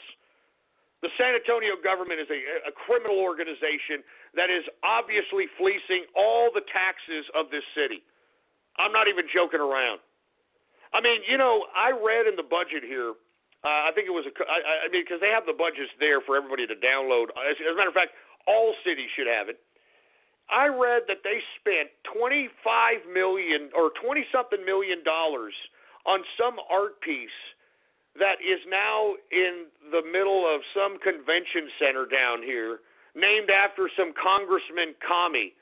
All right? I mean, are you kidding me? I wonder who that person is friends with or related to. How in the hell that person got $25 million of San Antonio tax dollars for some piece of garbage art piece that looks like crap? So I'm just telling you, San Antonio is a piece of crap. And it should, they're all criminals as far as I'm concerned. They are all criminals, all of these people.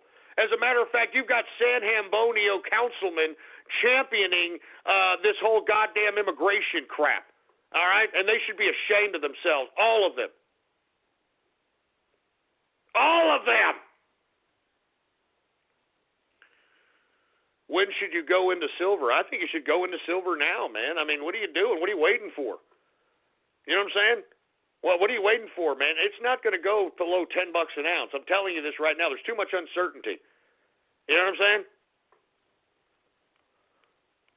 What would TR be worth without you right now? Well, you know what? That's a very good point, because I want you all to notice something, that when I came back, all of a sudden, Blog Talk Radio went into a complete transition. I mean, I'm not even joking.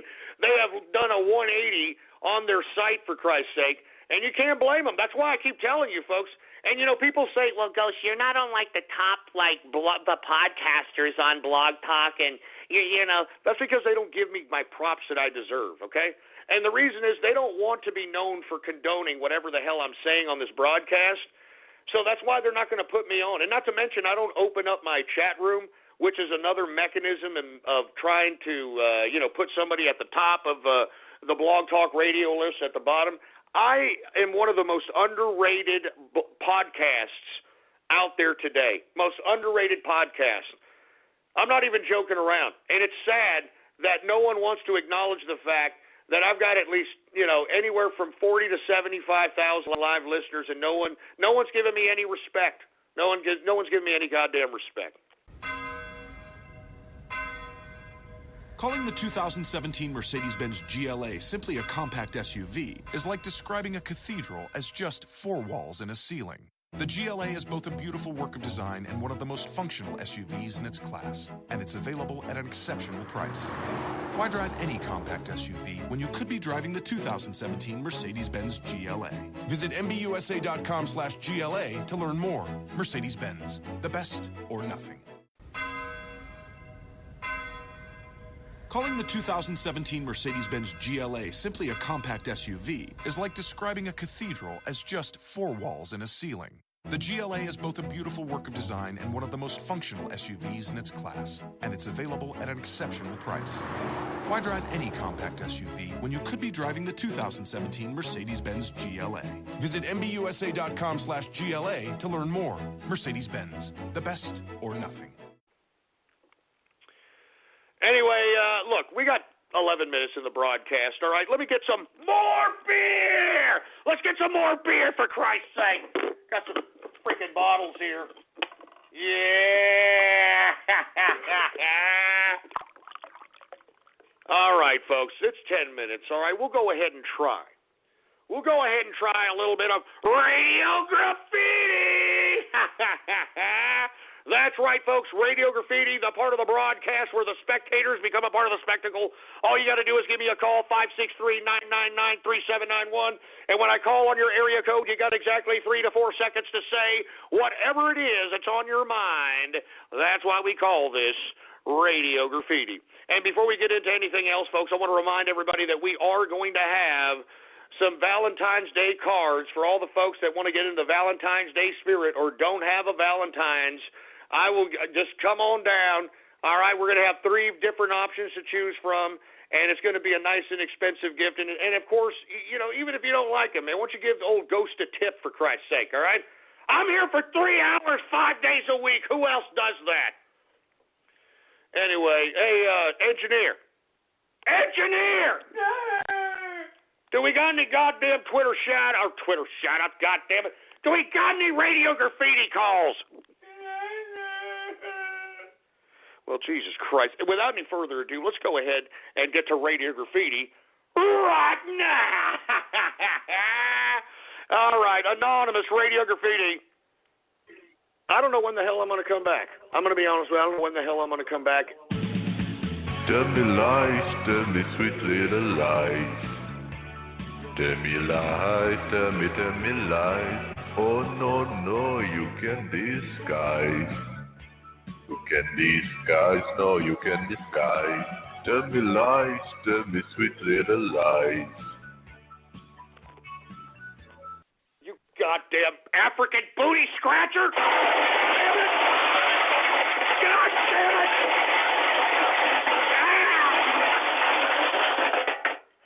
The first damn call I get the African booty scratcher? Good God! The first damn call I get this son of a bitch, for Christ's sake, this damn African booty scratcher. I freaking hate that guy. I freaking hate that goddamn guy. Give me the freaking mic.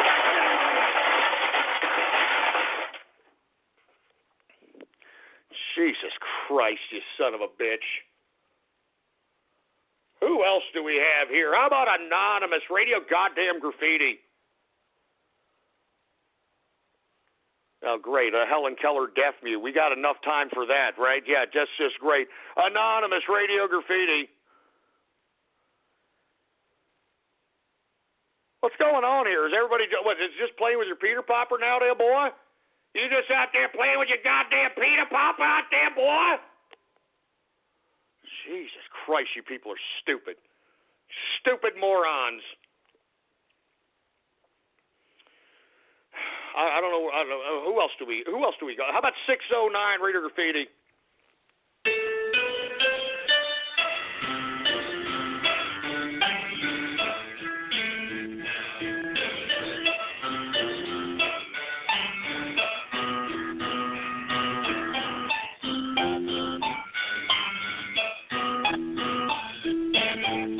Yeah, man, we got an Obama phone penis up in here.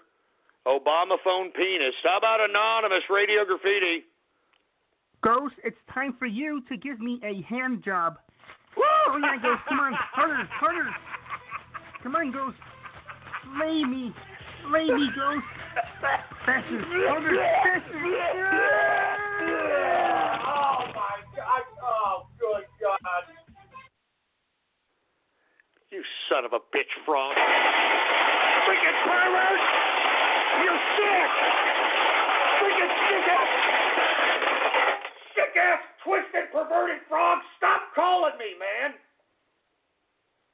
Stop calling me and stop making those sick splices, you sick son of a bitch! Oh, Jesus Christ, man. I'm not... This is sick. Give me the mic. Give me the mic. I mean, this is what I got to put up with, man. I'm telling you, this is freaking radio graffiti. It's stupid. It makes me sick sometimes. It makes me sick. Jesus. Anonymous radio graffiti.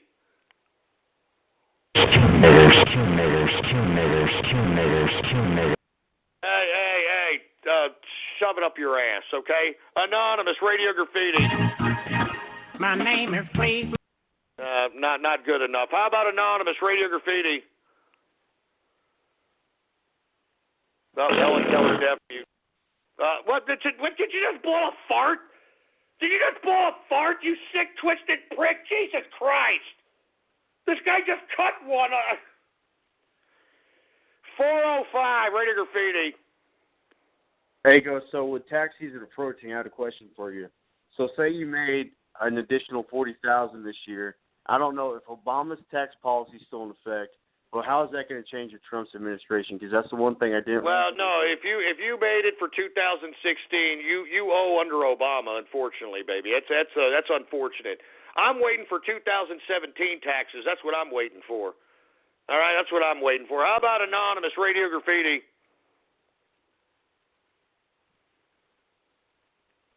I mean, what is this, Helen Keller deaf mute day today? Jesus Christ, 281 radio graffiti.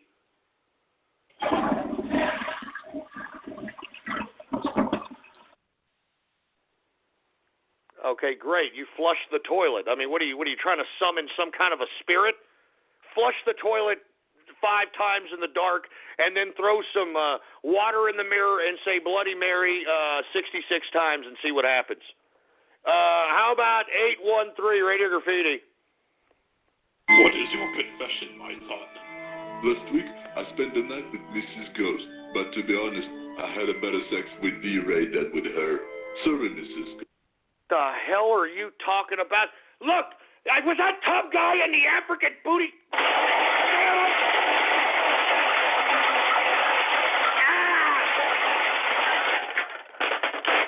Was that damn tough guy in the damn African booty scratcher? Why don't you go both shove it up your ass? Why don't both of you shove it up your goddamn clogged up poopers, for heaven's sake? Oh, my God, man.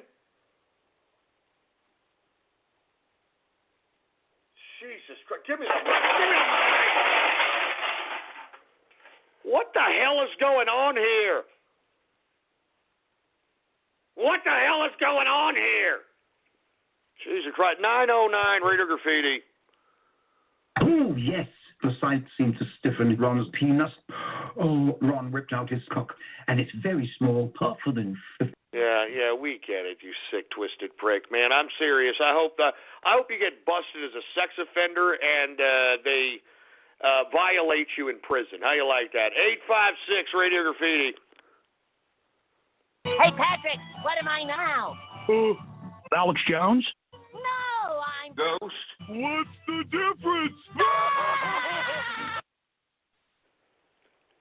Shove it up your ass. He rips me off. Alex Jones rips me off.